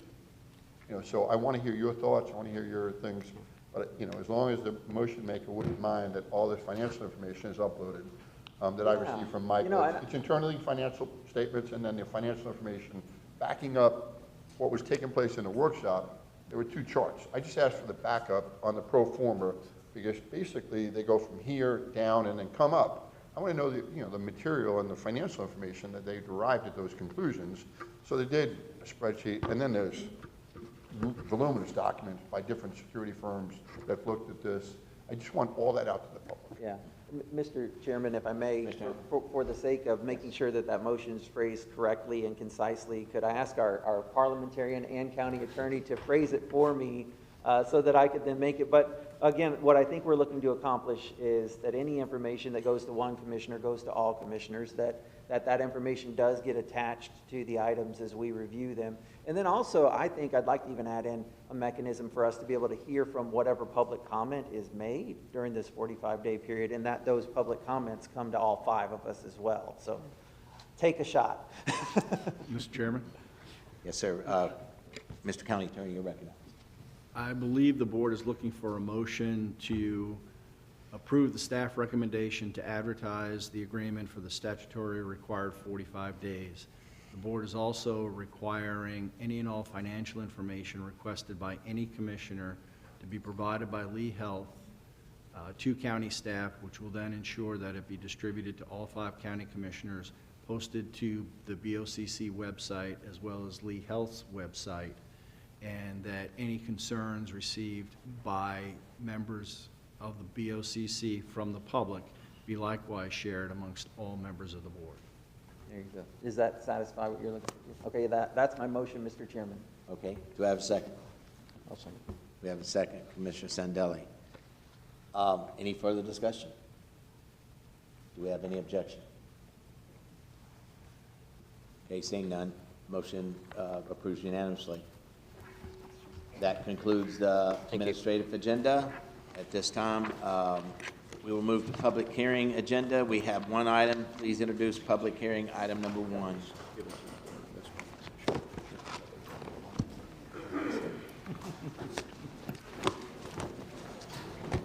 If you want, Dave, let's give them a minute to pause for Yeah, we'll pause for a minute and let everybody go out so we can make sure we can all hear. Thank everyone for coming today. I'm the worst person to go. Keep that in mind. Lots of good folks. Huh? It was a good job.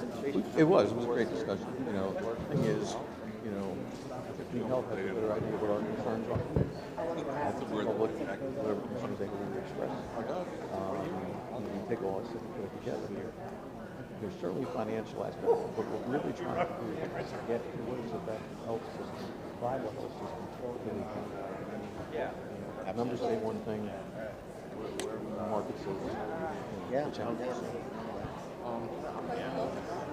One's out at the airport, one's in... Kevin, can you do my taxes for me?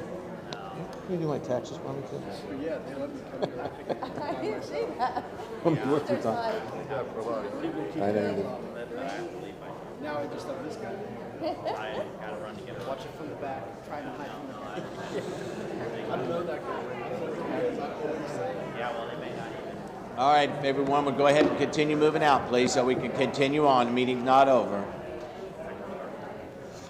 Please carry your conversation outside. Thank you.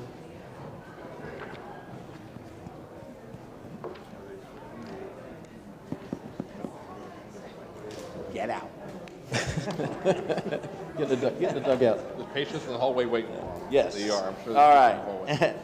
All right, at this time, please introduce item 1 of the public hearing agenda. Good morning, Commissioners. Rob Holborn with the County Attorney's Office. Public Hearing 1 has been properly advertised and an affidavit provided to the clerk. This public hearing is to adopt and certify a resolution to proceed with collecting non-ad valorem special assessment rolls for 28 municipal service benefit units pursuant to Florida Statute 197-3632. Staff is available for any questions you may have. Okay, we have any questions for staff at this time? Okay. Seeing none, I will open up for public comment. I do believe Marcia Ellis. Did you want to, is Marcia here? Sure, yeah. She left. Okay. All right, so does anyone else wish to speak on item 1? I'll move approval of the staff recommendation, Mr. Chairman. Seeing none, I will close public comment. We have approval from Commissioner Hammond. I'll second. A second from Commissioner Sandelli. Any further discussion from the board? Seeing none, do we have any objections? Okay. Item 1 moves unanimously, carries unanimously. Okay. So we'll move on to walk-ons and carryovers. There are no walk-ons or no carryovers. Commissioner items. Commissioner Hammond, do you have a commissioner? Just to announce, Mr. Chairman, that I may have to leave soon. I am on the canvassing board, and today is primary election day. It is? Yeah, the canvas. You may not have heard. No, you know, congratulations and good luck to everyone who's put in all the hard work. But I have to be part of that. And so if at some point here, I'm going to need to leave to go join the canvassing board because my alternate is only there for a very scheduled amount of time. Yes, absolutely. We know that's very important today, so when it's time, just please dismiss yourself. All right, so Commissioner Pendergrass. Yeah, I just want to make an announcement real quick. This past week, on one of the local news stories, the news station did a story. It was a family out in Lehigh Acres. They saw when their kids went back to school. Obviously, we have thousands of miles of roads out in Lehigh Acres, but this family took it upon themselves to have a landscaping business. Their name is Lisa and Kenneth McMillan, and they actually went out and cut about 25 different corners of Lehigh Acres grass where the kids had to stand. The grass was a couple feet tall. We only cut grass 7 times a year throughout the county, the way it's budgeted on the side roads like that. So I want to personally recognize Kenneth and Lisa McMillan for their efforts to go out there and use their private business, landscape business, to cut the grass. And it's hard to coordinate because we cannot cut grass based upon the school boards. They move bus routes every week and every day, so we really don't know which corners they're going to be at week to week. So again, recognize those parents for coming in and doing that. So I don't want to break them, come down here and do that, but I first want to recognize them, and it's really a good thing they did for the kids. Way to go. Absolutely. Thank you. Commissioner Sandell. I'll just make mention, one of the valued community members down at Fort Myers Beach, Al Durrett, passed away, unfortunately. His service is Saturday, and so I want to express my condolences to the family and those going to the service. Thank you. Commissioner Rain. Just FYI, I was approached by Chris Corey on the Birds Rails to Trails. We initially were participating in a study. It was a nominal dollar amount. I gather the local match is significant in nature. I will forward on to Dave Hardner so he could refer to all you all, but the dollar amount they're looking for the local match is something that we certainly didn't consider when we moved that item forward, and it's a lot of money. So I'll forward that on so you all have it. Commissioner Corey may reach out to any one of you, but he and I met, wanted us to get behind this, and I don't think that we really understood. I thought it was a study. I thought there was federal funding and state funding, but the local match is significant, and they're looking us to be the leader. Had I known that from the get-go, I wouldn't have brought the item up to you gentlemen. So, Can I Commissioner Pendergrass. Thank you, Commissioner. I think I saw that information, and going back a year or two ago when they came, Commissioner Himes from Sarasota down here, and Mr. Hadaway too. That's something I spoke about, I believe at MPO or even this forum here. At the end of the day, their ask for $82 million for that lease agreement with the railroad was only for the lease of the property. That had nothing to do with mitigation, the construction and design. So their ask is for tens and tens of millions of dollars, which is not currently in the 24-25 county CIP. And I was adamant against it then because there was no funding. They said they were going to be able to get funding from private and the state funding. I said, great, if you can get the state funding, bring it in, we'll be happy to accept it. But I think at the end of the day, we'll see what happens over the next year or two in the state. I don't think they're going to get the state funding. They will be coming back to us to spend, a couple $100 million for a bicycle path, and we have a lot of countywide CIP projects, roads being built before a bicycle path for recreational use. So we have a lot of projects in the ground right now. We have people who deal with traffic every day, and I was really committed to make sure the next 5 years we commit and focus on our transportation, not just recreational. Because we also, as we did the bridges and stuff, we add the recreational element to those highways, the new roads are being built, like the Alico extension and different parts of Burnsville Road. You have that element there without having a separate bicycle path just for recreational purposes only. So we'll obviously have to talk about that, but it's not currently budgeted. For some reason, they think that we're going to be funding their efforts. They're telling other counties and other municipalities that we're going to fund it. And so I know Benita and Sterl's thinking we're going to fund this. A lot of money there, and we just don't have that currently in our CIP for the next 5 years. So I think we need to talk about that in the future and explain that to them that's not currently in our CIP unless we want to change our priorities in our own budget, so for the next 5 years. All right, thanks, Commissioner. I'll add to that, since we're having this great discussion. A good example of that is State Road 31 that's coming.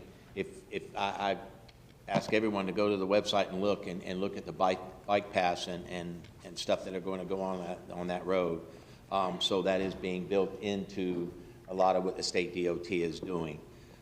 So I just want to throw that out there. Like I said, their original plan of $82 million, this is only for the lease agreement. That has nothing to do with mitigation, building, design. You're probably looking around a $200 million project total from one end from Benita to Estero through Lee County, so. It is a 20% match on the 82 million, so they're looking for significant dollars on round one. To your point, Commissioner Pendergrass, I didn't honestly see the multiple parts, and it was explained to me that this would be state and federal funded, would need our local match. Right? All right, that concludes Commissioner items. So let's move on to committee appointments. Commissioner Hammond, do you have any appointments? None today. Okay. Commissioner Pendergrass. A new one, we have Terry Hansen from the IDA, a new appointment, and a new appointment for Scott Evers to the Executive Regulatory Oversight Committee, and reappointment of Carl Baxter to the Community Action Agency Advisory Board. Second. Okay, we have a motion, Commissioner Pendergrass, second from Commissioner Ruane. Any discussion? Any objections? Motion carries unanimously. Commissioner Sandelli, do you have any? Chairman, I have one reappointment, Patrick Vanassi for the Land Development Code. Second. Okay, we have a motion from Commissioner Sandelli, a second from Commissioner Rain. Any further discussion? Any objections? Carries unanimously. Commissioner Rain? I have two reappointments to the Land Development Code, Jay Johnson and Jerry Penn. Second. Okay, we have a motion, Mr. Rain, Commissioner Rain, and a second from Commissioner Hammond. Any further discussion? Any objections? Motion moves unanimously. I have none. Did I get everybody? All right. All right. I have none. That concludes our committee appointments. County manager, moving to county manager item. Mr. Harner, do you have any items? Thank you, Mr. Chair. We do not have any items today. That concludes county manager items. County attorney, Mr. Wells, do you have any attorney items, excuse me. Nothing further today, sir. Thank you. All right. That concludes county attorney items. That moves to public presentation of matters. We have quite a few cards. Like I said, there won't be any action taken today, but you're more than welcome to come up and speak. So our first person will be Kathleen Mayo.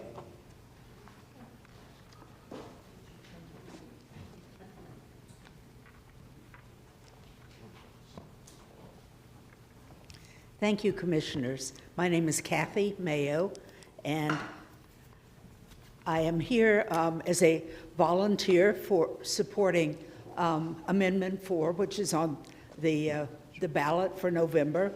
I'm also the president of the local chapter of the National Organization for Women.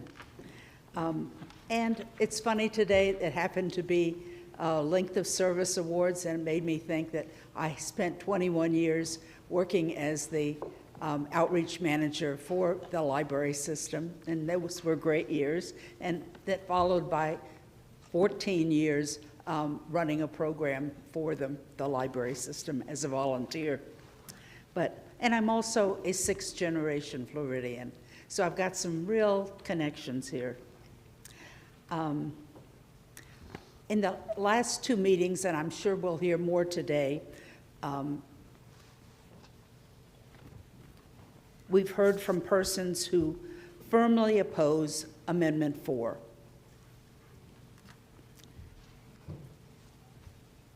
And we also heard from the man who approached me outside with his signs telling me I was going to hell because he assumed I did not agree with him.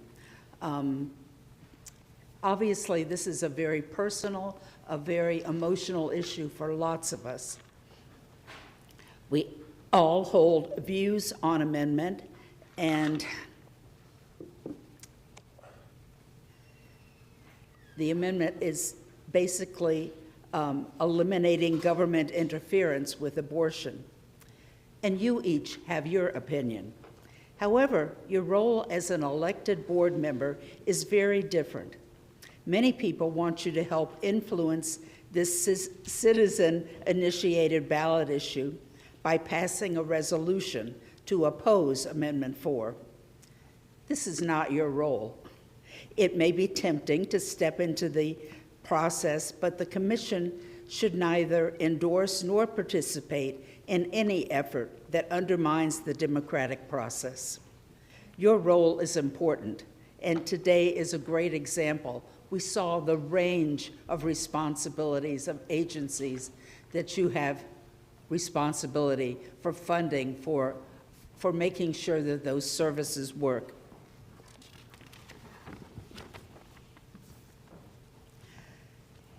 But making decisions about abortion is not one of your roles. Please do not jump into this issue and do not contribute to politicizing a citizen-initiated ballot. Your opinion, as are those of the rest of us here, are important. Thank you. Okay. Thank you. We're going to try to, everyone stay to 3 minutes. Again, when the orange light comes on, you have 1 minute. Up next is Rick Stevens. He left? Okay. I think it's Elsie. Is that right? Please come up and pronounce. Your last name got smudged out in the pencil, so. That's my writing, okay? Yeah, no, it just kind of got smudged out, I think, from fingers. So please state your name when you come up. I'm Elsie Rivard. Thank you. Okay, there you go. Anyway, I appreciate the previous speaker because I also say this is not the business of the commissioners. This is a personal matter. It's also a matter that right now it seems very politically divided. And I've seen the business that you have conducted so far. I've also read some nice articles in the newspaper. Commissioner Greenwell, lots of good information about what is the duty of the commissioners. And so I support that.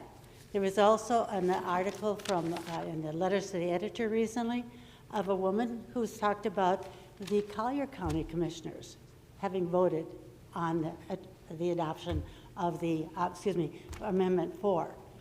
And I think that's a wrong move for them. I hope you don't make the same wrong move. Keep it out of the business of your commission. Thank you. Thank you, ma'am. Charles DeFeo?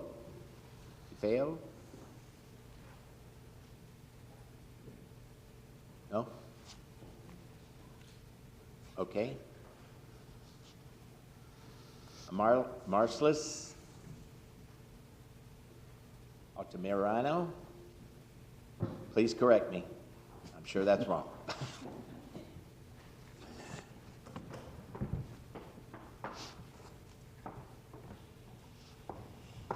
Hi, it's Amaryllis Altamirano. Thank you for allowing me to speak this morning.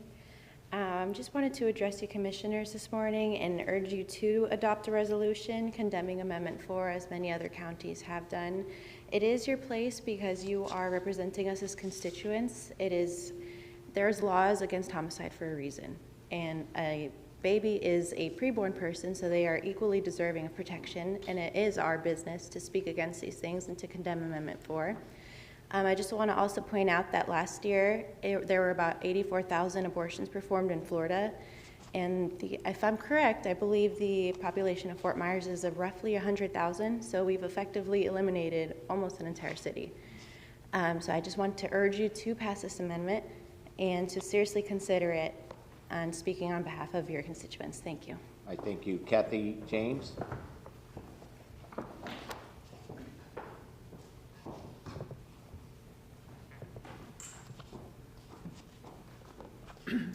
Thank you. I'm here to speak on, my name is Kathy James. Yes, ma'am. It's kind of a simple one. I noticed I you got that. appreciate You didn't.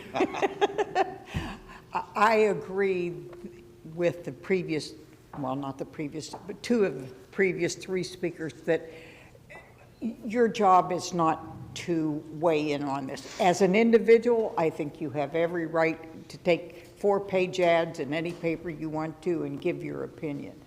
But, you know, with all the problems the county has, you know, the county's growing. I see these populations, these communities growing, and there's a big water and sewer and road and school. I mean, you could just go down the line on there.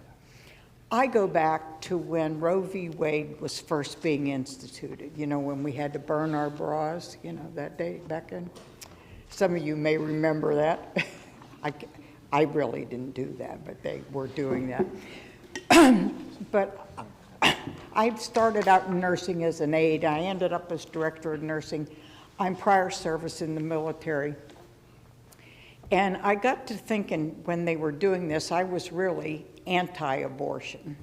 And then I got to thinking, I don't know what that woman has gone through. I don't know what that 12-year-old that was impregnated by her father has gone through. You know, to make blanket statements that abortion should be outlawed, I think is ridiculous. However, I have a suggestion for another law if you'd like to do that. I think there ought to be mandatory vasectomies at age 12 that aren't reversed until you're married and happily married for 2 years. You know, that way, a lot of the problems for abortion would be eliminated. That was goofy, I know it was, but it was you know, there are no laws mandating men's reproductive rights.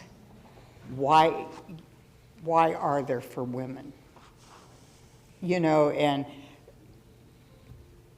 I don't know. I just wish you'd stay with the county stuff. And from listening to your meetings, it's really needed. You know, it takes up your time. And please, please, you know, I don't need you guys in my gynecology appointments anymore, your daughters. The doctor who changed my mind about abortion was a gynecologist. And I asked him why he did them. And he said, because he was tired of women bleeding to death from trying to abort themselves. I found out that I have I'm running out of time, but please, please vote yes. Thank you, ma'am. Thank you. Julie McDonald.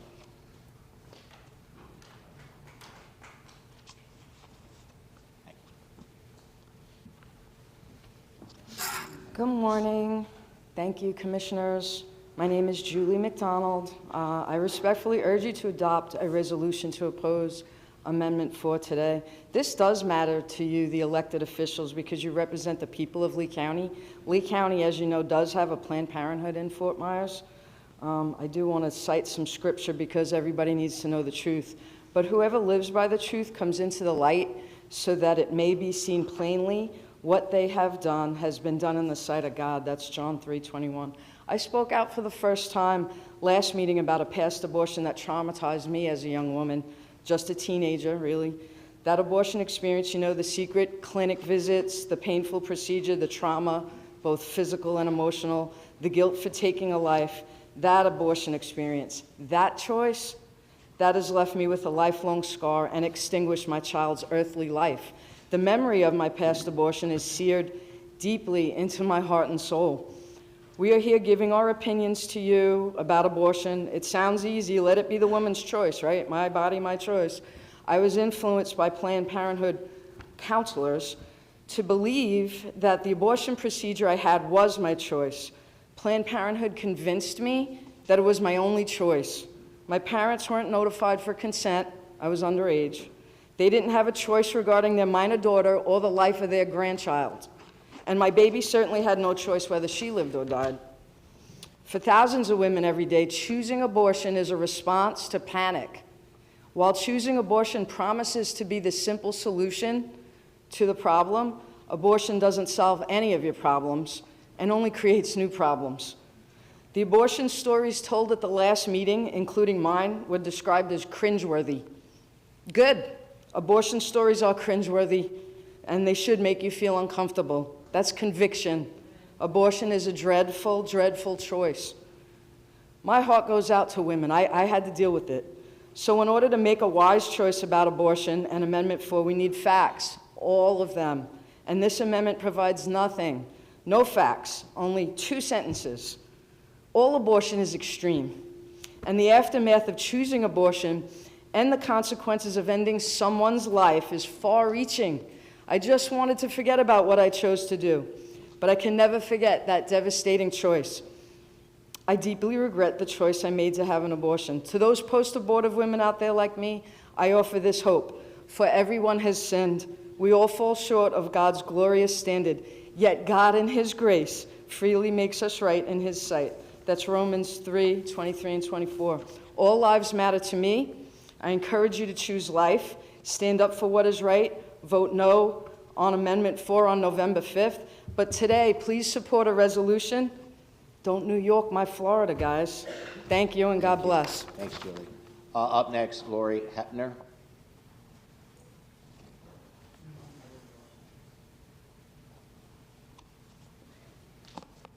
Thank you. Lori Hepner, representing Voices for Lee County.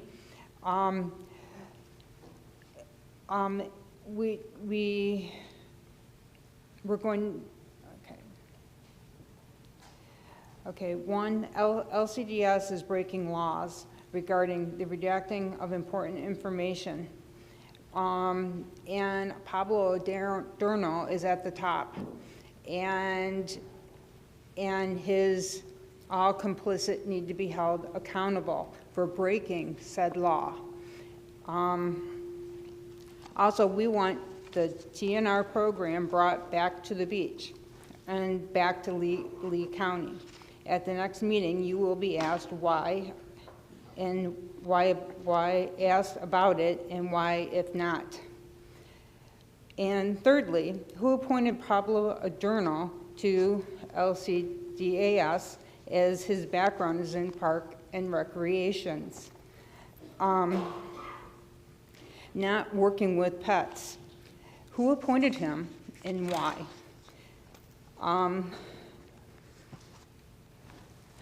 We want answers at the next county commissioner meeting. Could you provide those for us?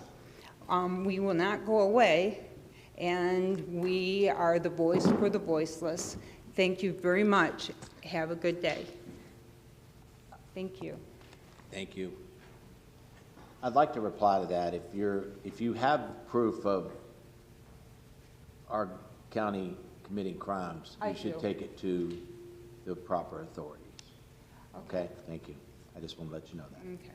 Thank you. Okay. Up next is Edward Grass, MD.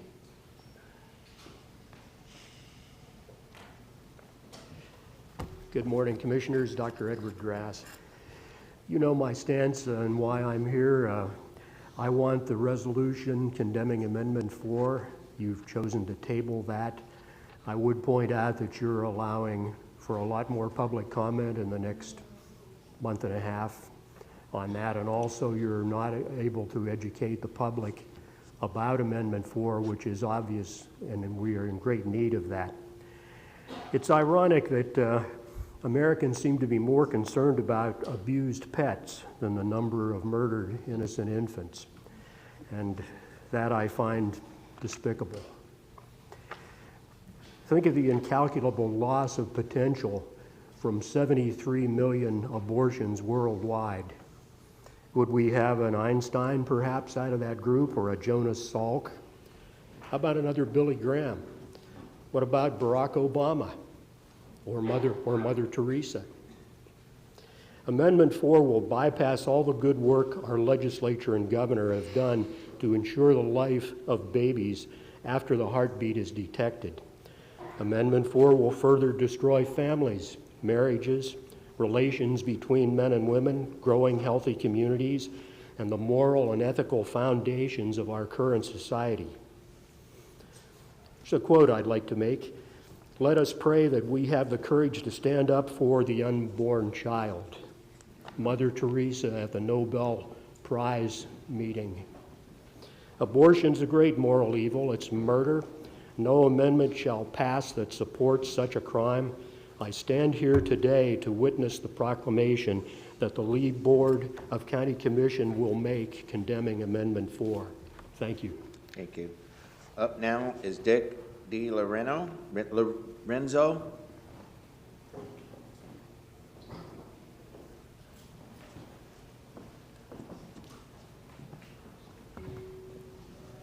Hi, good morning. My name is Dick DiLorenzo. I'm in opposition to the Amendment 4, and I believe it will make Florida the abortion capital of the South, because all the adjoining states are opposed to abortion. Also, it will enhance the sex trafficking, which has abounded in many states, because it will make Florida amenable to these sex traffickers. And what they do is they have these sex slaves that are beholden to them, working for them. And if this amendment goes through, they will be able to have these sex slaves working for them right up until the time of conception, right up until the time of delivery, rather. And now the pro-abortion people say that this only applies up till viability.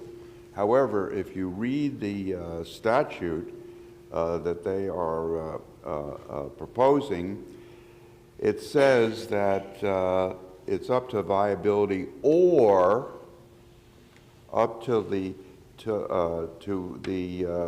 health, to protect the patient's health. Now that could mean their financial health, their emotional health, could mean anything. It's not defined in the statute. And further, it's determined by the patient's health care provider. Again, not defined in the statute. So that could mean anybody. It could mean even the receptionist at the abortion mill could approve this. So the sex trafficker could go in right before the delivery and get this abortion for their sex slaves. And this will attract, this has happened, for example, in New Mexico, where it's a complete disaster. All these sex traffickers are coming in and getting abortions for their sex slaves right up until the time of delivery. And also, this is going to increase the Medicaid because the public is going to have to pay for this. So you say, well, why should the board entertain this? It's a financial matter. The board is going to Thank you, sir. Thank you. Have to provide for this. Thank you. Yeah. Up now, next is Robert. I'm going to go for it, but it looks like it's Ray Aldi? Huh? Say it again. Yes.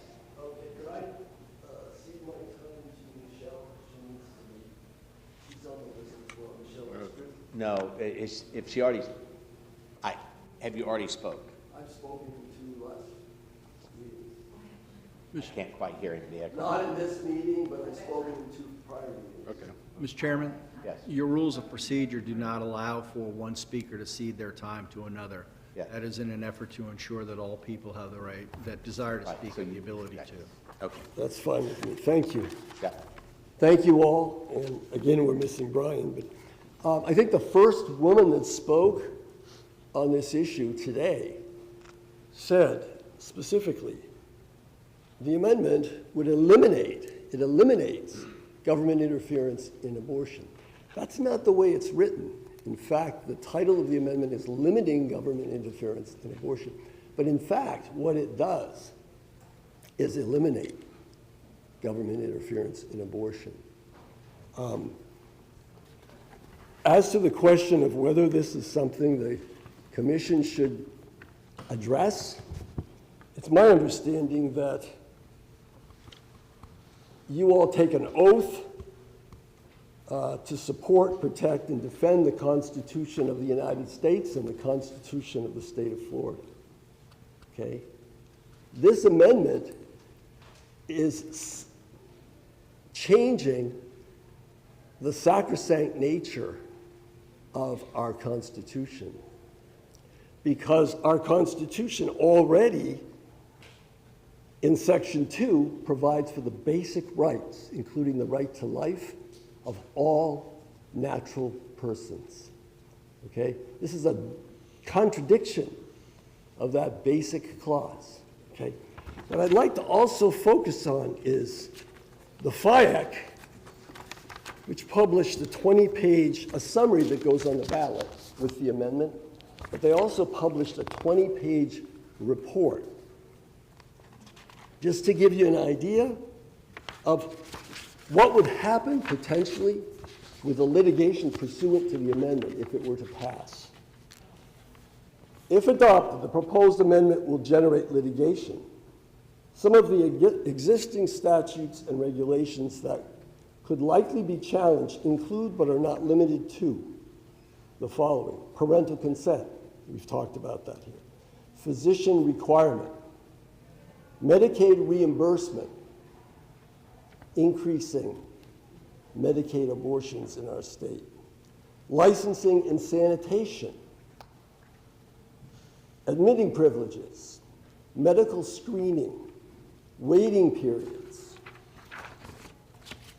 in-person counseling, informed consent, ultrasound requirements, regulation of abortion procedure, regulation of abortion method, disposal of fetal remains, regulation of recovery and follow-up care, failed abortions, refusal to participate, ACA plan coverage, record keeping and reporting.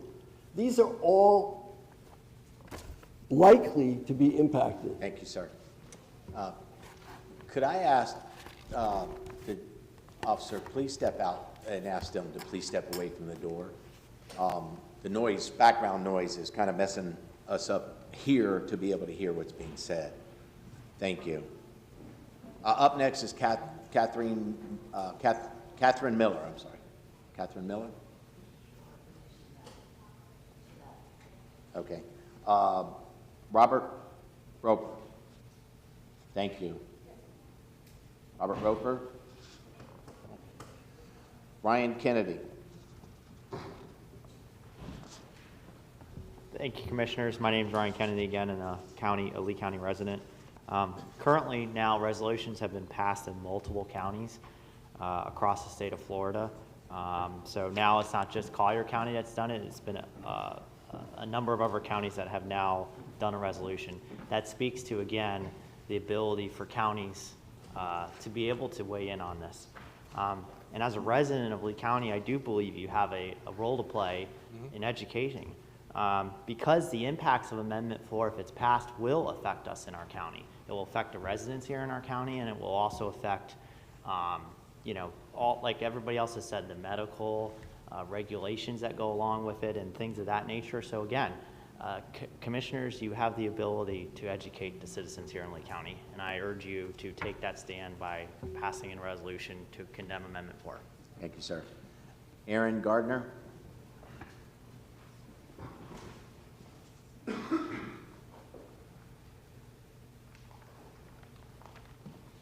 Good morning, Commissioners.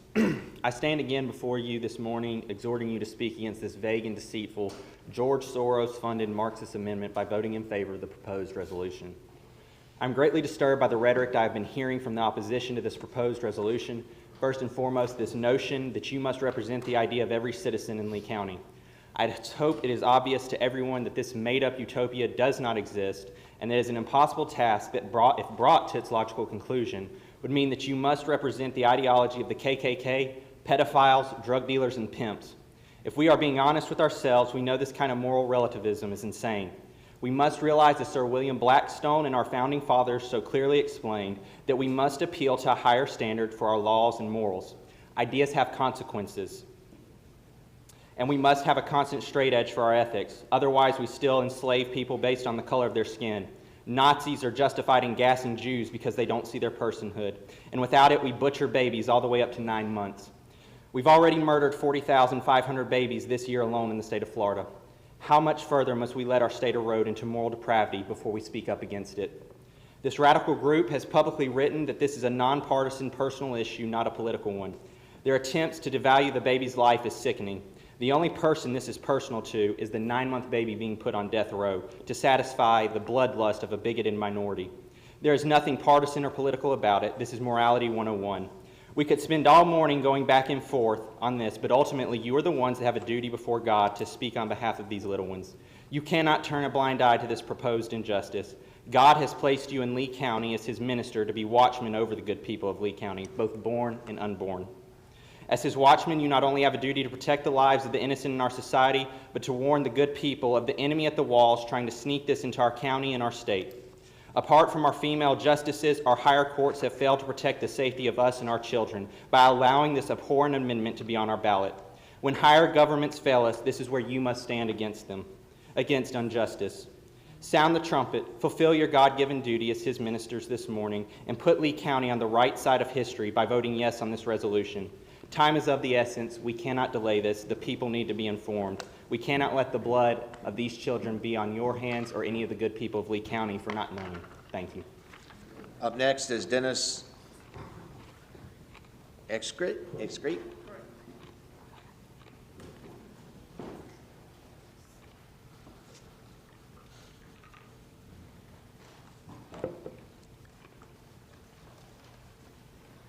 Please say your name for me, sir, so I can make sure. Eskridge. Dennis Eskridge, yes, thank you. Okay, thank you. I am here to request that the Lee County Board of Commissioners draft and adopt a resolution to vote no on Amendment 4, as did the commissioners in Collier County. Amendment 4 is a vague, deceptive, and very poorly written document aimed at confusing the readers. Important terms such as the viability are not defined. Patient's health is not defined. Healthcare provider is not defined.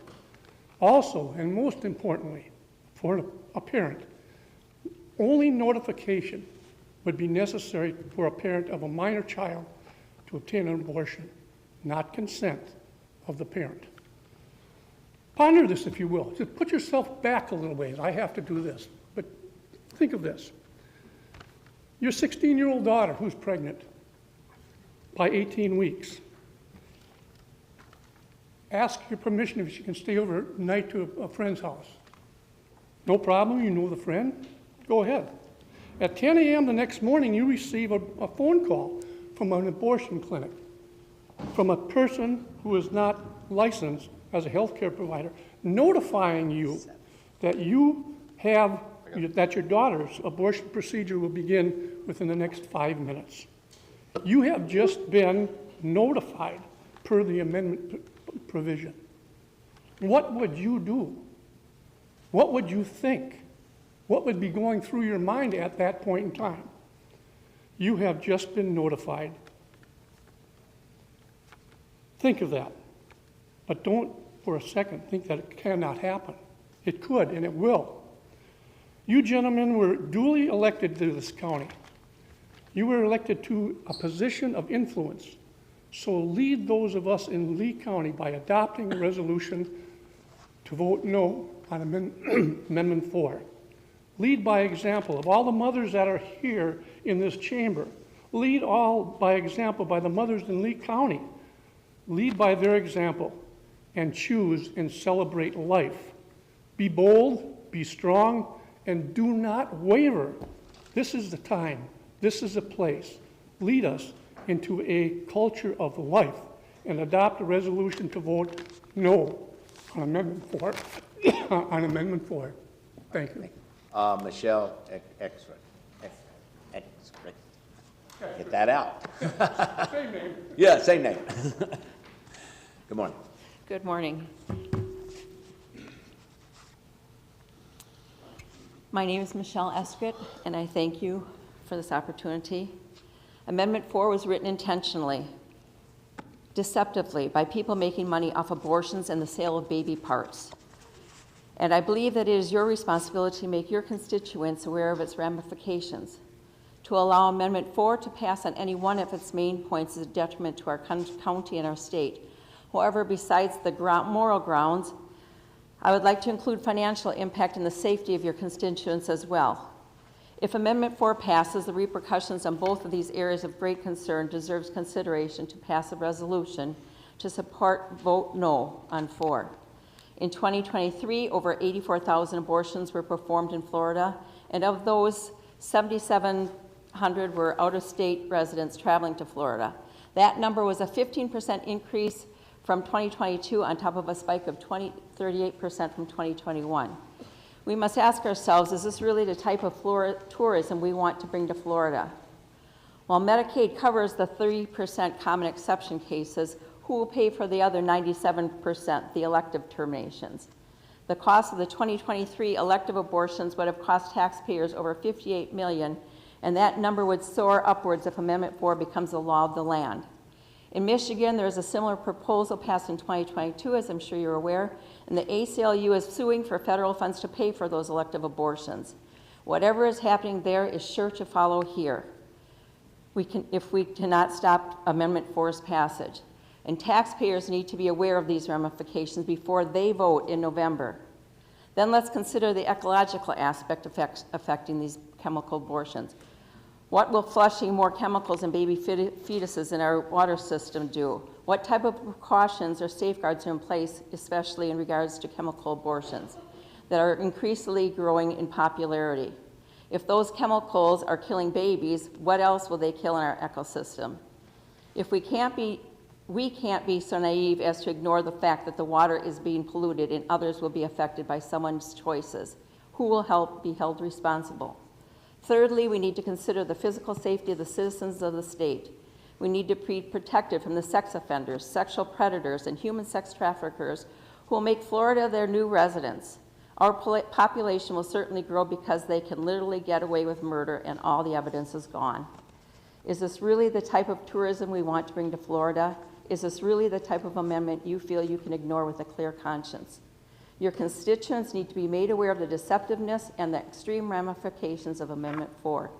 People are looking to you for leadership and honesty in these matters that they know little about, especially when it was written to deceive the voters.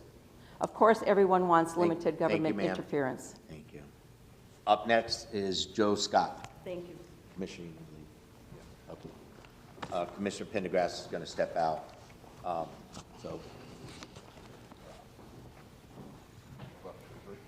Yeah, there's 5 cards left. Okay, go ahead. My name's Joe Scott. I'm here as a representative of Jesus Christ. I've listened to you guys answer questions, ask questions today, intelligent questions about the conversion of Lee Health.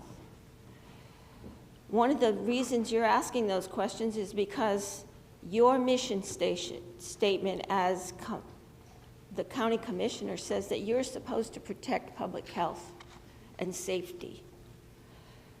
This Amendment 4 does not protect anybody's health. In fact, it allows anybody to decide who's going to get an abortion, if the baby's viable, if the woman her health is in jeopardy, because it defines the person that can tell her that as a health caregiver. It's not defined in the amendment.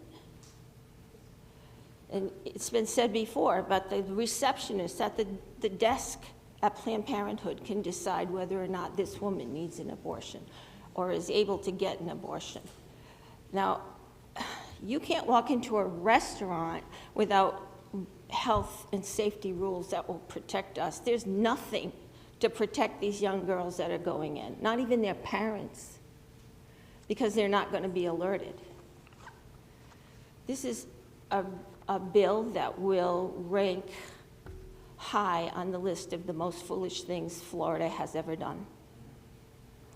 Not only does it, since a woman's right has been raised higher than our God-given, constitutionally protected right to life, our families have fallen apart.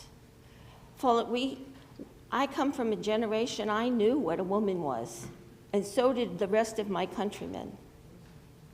I knew what a family was, headed by a father and a loving mother, for the reason of raising the next generation to be responsible. We have lost our identity as families. We've lost our identity as a nation. And the only way for that to stop happening is for you people to take responsibility for the job you've been elected to do. You're supposed to protect us from craziness. And those women walking into the abortion mill need protection also. Healthcare providers means nothing. They're left to the subjection of whatever person they're talking to at the time, without the guidance of their parents. We do not need that. We need you to protect us. Up next is Rick Carter, I believe. Hello, my name is Rick Carter, and I am a Lee County resident and a small business owner and a born-again, Bible-believing, God-fearing Christian. I'm here to ask you to pass the amendment to oppose, or a resolution to oppose Amendment 4. The Board of County Commissioners website does say, as the previous ladies pointed out, that the Board of County Commissioners serves as the governing body of the county and has the responsibility of setting policies that protect the health, safety, welfare, and quality of life for our residents and visitors. And I want to just point out also that the Florida Voters Against Extremism, they have pointed out that the initiative for Amendment 4 does not require an actual medical doctor to determine if an abortion is necessary to protect the mother's health or if the fetus is viable, but instead allows any health care provider to make these decisions.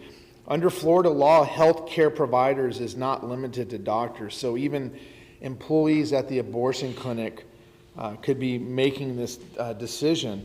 They also point out that the current law that requires parental consent for the minor daughter to have an abortion, it would be eliminated. It would change this, and it would allow abortion, taxpayer-funded abortions up to 9 months. The same propaganda that was used in Nazi Germany to dehumanize the Jewish people, the same propaganda that was used in colonial America to dehumanize Africans, to justify slavery, is being used by this pro-abortion camp to say that it's just a clump of cells, that they want to dehumanize. And they want to take away the personhood, that these are people, these unborn children are still people made in the image of God, just like you and I are. And it is your responsibility to stand against this, to oppose it. And you can see the opposition of Lee County right now today. So many people have come up to oppose it. We're asking you, please adopt this resolution, stand against it, and stand up for the unborn. Jesus said that the greatest commandment is to love God with all your heart, mind, soul, and strength. And the second greatest is to love your neighbor as yourself. And these babies in the womb are our neighbors. And who is going to protect them? I mean, it's our responsibility to care for innocent babies. And so we're just asking you to pass a resolution and oppose Amendment 4. Thank you. Thank you. Ben Gardner?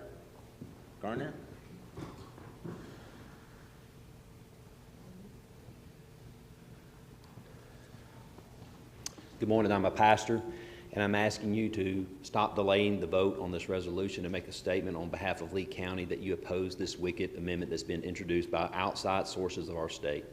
Understand this, that according to Attorney General Moody, she's already stated, and I'll just hit a couple of high points, but this is not exhaustive. If this is passed, this kind of vague language with no definitions would allow abortions up to term, also eradicate any kind of parental consent. It would furthermore also lead itself to tax subsidize abortions. Now, you've been lectured by the opposition this morning. This is not your place. But let me just say this.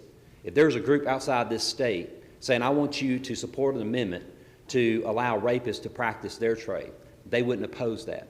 If you had a group of pedophiles from outside our state saying, we want an amendment that allows us to practice our predatory behavior on your children, they wouldn't say that. Or heaven forbid, you had a group come in from outside this state and say, we want to cut up and rip up puppies and then put their body parts in dumpsters or do medical research on them. They wouldn't stand here and say, you have no role to speak on this issue. You do have a role on this. Furthermore, the opposition is put into the embarrassing position to try to defend the absurdity of baby murder. You've seen that absurdity up here just over the past couple of weeks. The The opposition has come up here and lectured you about protecting the groundwater so that the unborn don't get hurt in the womb, and then come right back in the same session and say, we need to be able to kill our babies. You're not obligated to listen to the voice of absurdity, but you are obligated to listen to the voice of morality. And the voters here in Lee County want you to make a public declaration that says this bill is wicked, and we don't want any part of it. And so we ask you, quit delaying this vote, put it up for a motion, vote it, and send a strong signal from Lee County like other counties in this state have done, and say, we see this as a wicked amendment, and it shouldn't be part of this state. Thank you for letting me speak to you. Up next, John Cuniff? Cuniff? That's correct. Is that right, John? Yes, sir. All right, thank you. Thank you, Mr. Chairman, members of the commission. My name is John Cuniff, and I also urge you to vote in favor of an amendment, or of a resolution recommending a no vote on Amendment 4. You've heard from the other side. They've been trying to basically gag you and tell you that that's not your purview to make any kind of recommendation. And it's no wonder. You've heard all of the ways that this amendment is basically deceptive. I don't have time to go into it, and you don't need to hear it again anyway. But this is certainly within your purview to make a statement and a recommendation. Ordinary citizens are depending on public officials such as yourselves for guidance, and that's certainly needed with Amendment 4. Many people just aren't aware of how many ways that the ACLU and Planned Parenthood are trying to mislead them on this. I would like to just go into one of those aspects. You've heard that people want on the other side want you to believe that they just want government out of the abortion business, out of the abortion issue completely. But actions, they'll say physicians, not politicians. That's one of their slogans. But their actions speak louder than words, as they always do. And the fact is, they want the government involved, but on their side. They want the government funding abortion. And this isn't just a theoretical possibility. Michigan passed a state constitutional amendment guaranteeing abortion as a right last year. Just a few weeks ago, the ACLU of Michigan sued to have that declared unconstitutional, under Medicaid funding of abortion to be declared unconstitutional under that amendment. Again, this is not a theoretical possibility. It's happening now in Michigan. It will happen here in Florida if this goes through. As I said, many people are just unaware of the deceptive nature of this, and the other side doesn't want that examined in any way, not here, not anywhere.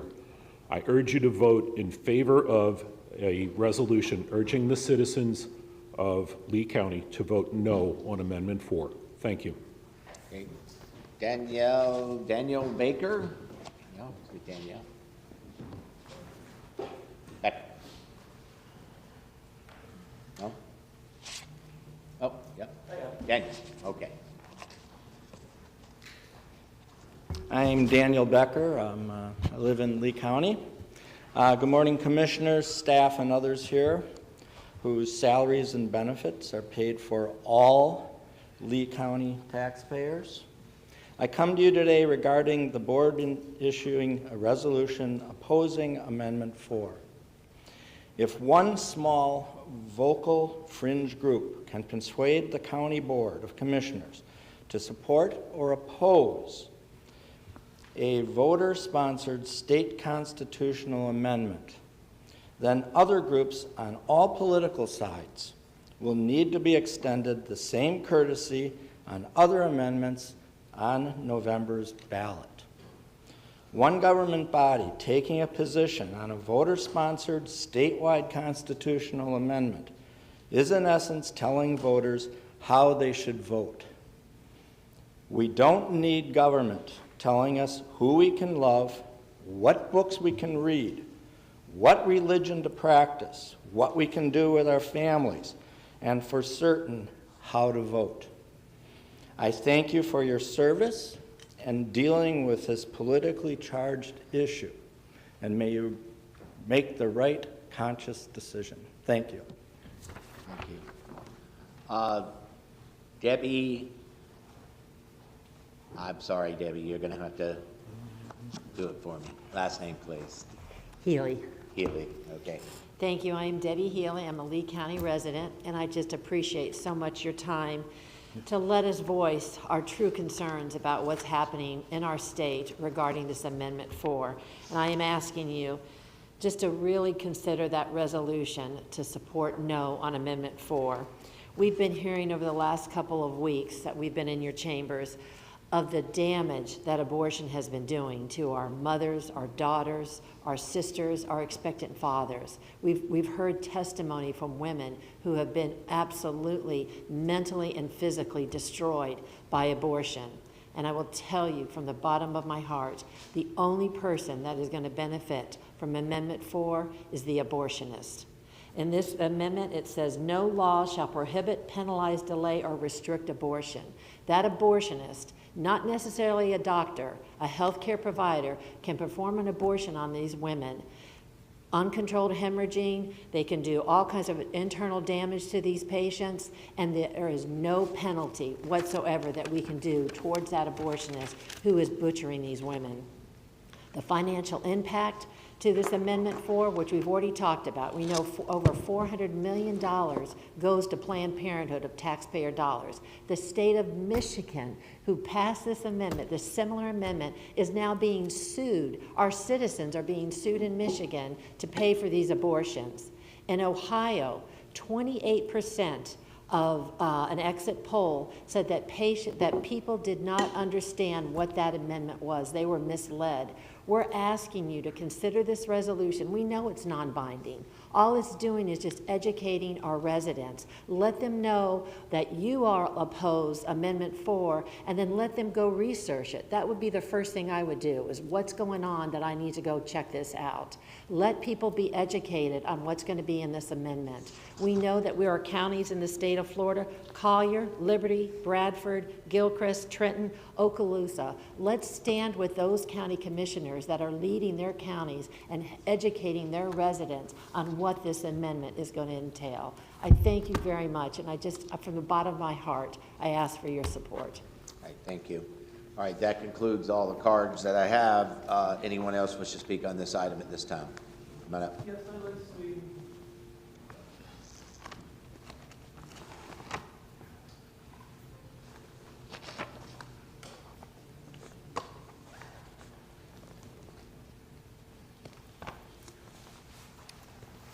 Hello, my name is John Christensen.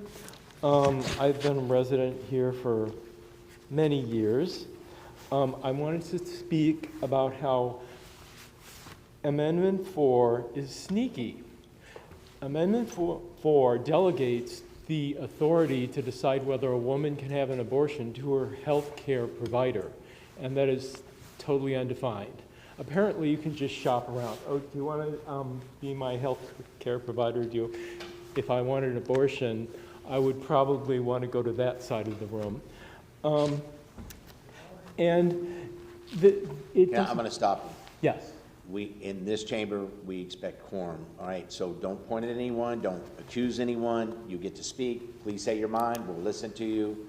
But doing that is uncomfortable. I don't want anyone in this room to feel uncomfortable. We, as commissioners, will give you the opportunity to speak so we can hear both sides. That's what we should and are obligated to do. So please go ahead. But please don't turn around and point at anyone. Please. Thank you. Okay.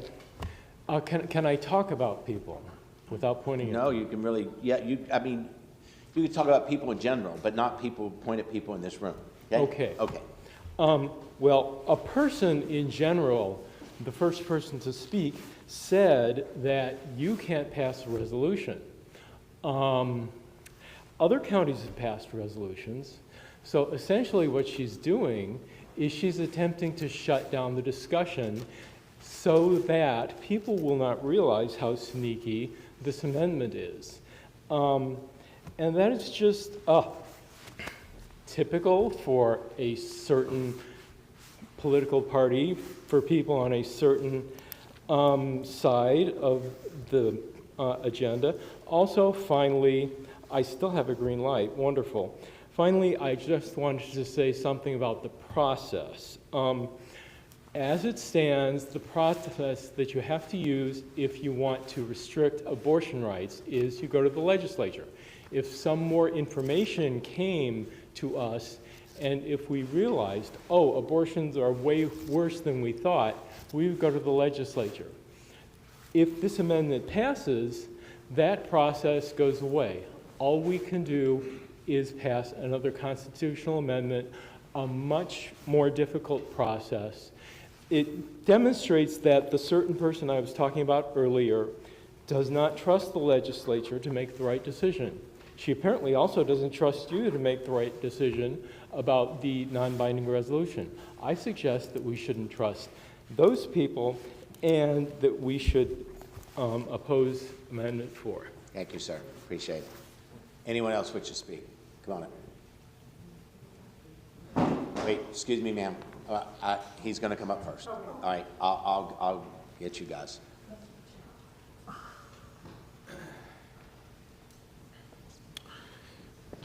Good morning. Is it the morning time still? Yes, it is. My name is Jeremy Hernandez Jr. First of all, I just want to say that you guys have the right to act, right, to speak up for the unborn, realizing that the unborn is a person, right? And the fact is that, yes, in Florida we have a 6-week abortion period, right, a ban. But at the end of the day, their goal for the leftists is to get rid of that ban and to have abortion all the way through 9 months. And as we continue to open up more cans of worms, the crazier it's going to get in this state if somebody doesn't stand up and speak up for the unborn. Somebody has to speak up for the voiceless. Someone has to. And as representatives for the people of Lee County, you have a duty before God to speak up for the voiceless. You will give an account for the decision you take on this resolution before God. And I don't know what the hesitation is, because there's many counties in the state of Florida that have already decided to adopt this resolution. I don't know if it's a fear of man, but if it is, repent and fear God, because that's the person that's who you need to fear, not man. Remember, please adopt this resolution. Thank you. Next, come on up. Please state your name when you come up.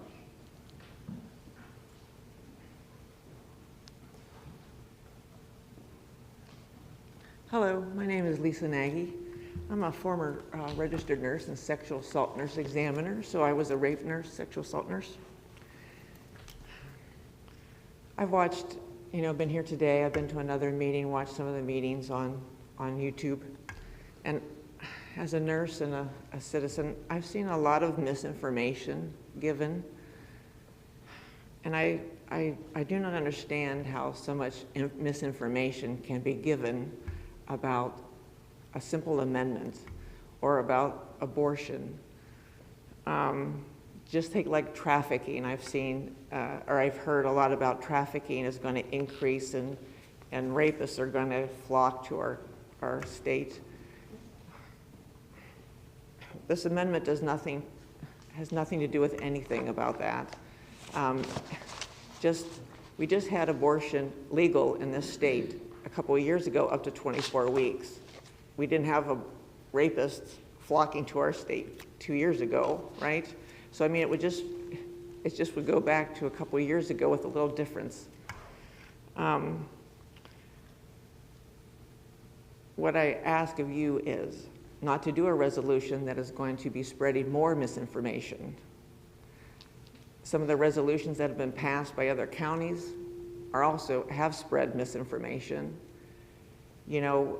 It's not fact, it's not, the amendment is to limit government interference by county commissioners or other government agencies doing like resolutions that is more government interference. This should be a vote by the people.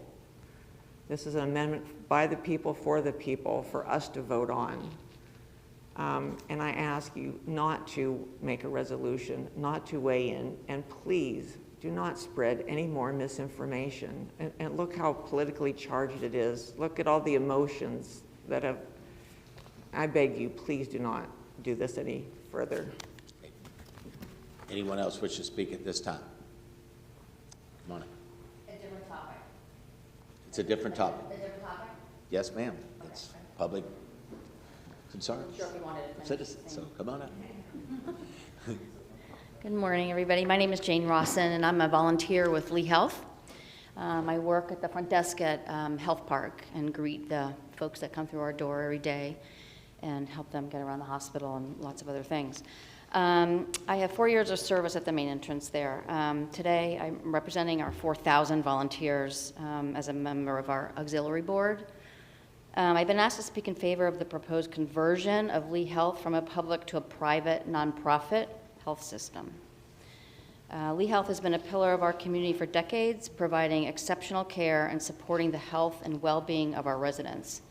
This conversion will not change that commitment. In fact, it will strengthen it by providing the flexibility and resources necessary to meet the growing needs of our community. As a private nonprofit, Lee Health will be better positioned to navigate the financial challenges facing healthcare providers today. The conversion will allow Lee Health to access additional funding sources, reinvest in its facilities, and continue providing high-quality care without the constraints of public sector limitations. This change will enhance Lee Health's ability to innovate and expand services, ensuring that all residents have access to cutting-edge care close to home. The conversion will open new doors for partnerships and collaborations that may bring even more opportunities. Thank you for your consideration. Thank you. Okay, anyone else wish to speak at this time? Okay, seeing none, I will close public comment. There is no workshop today, so if there's no other further business in front of us, we are adjourned.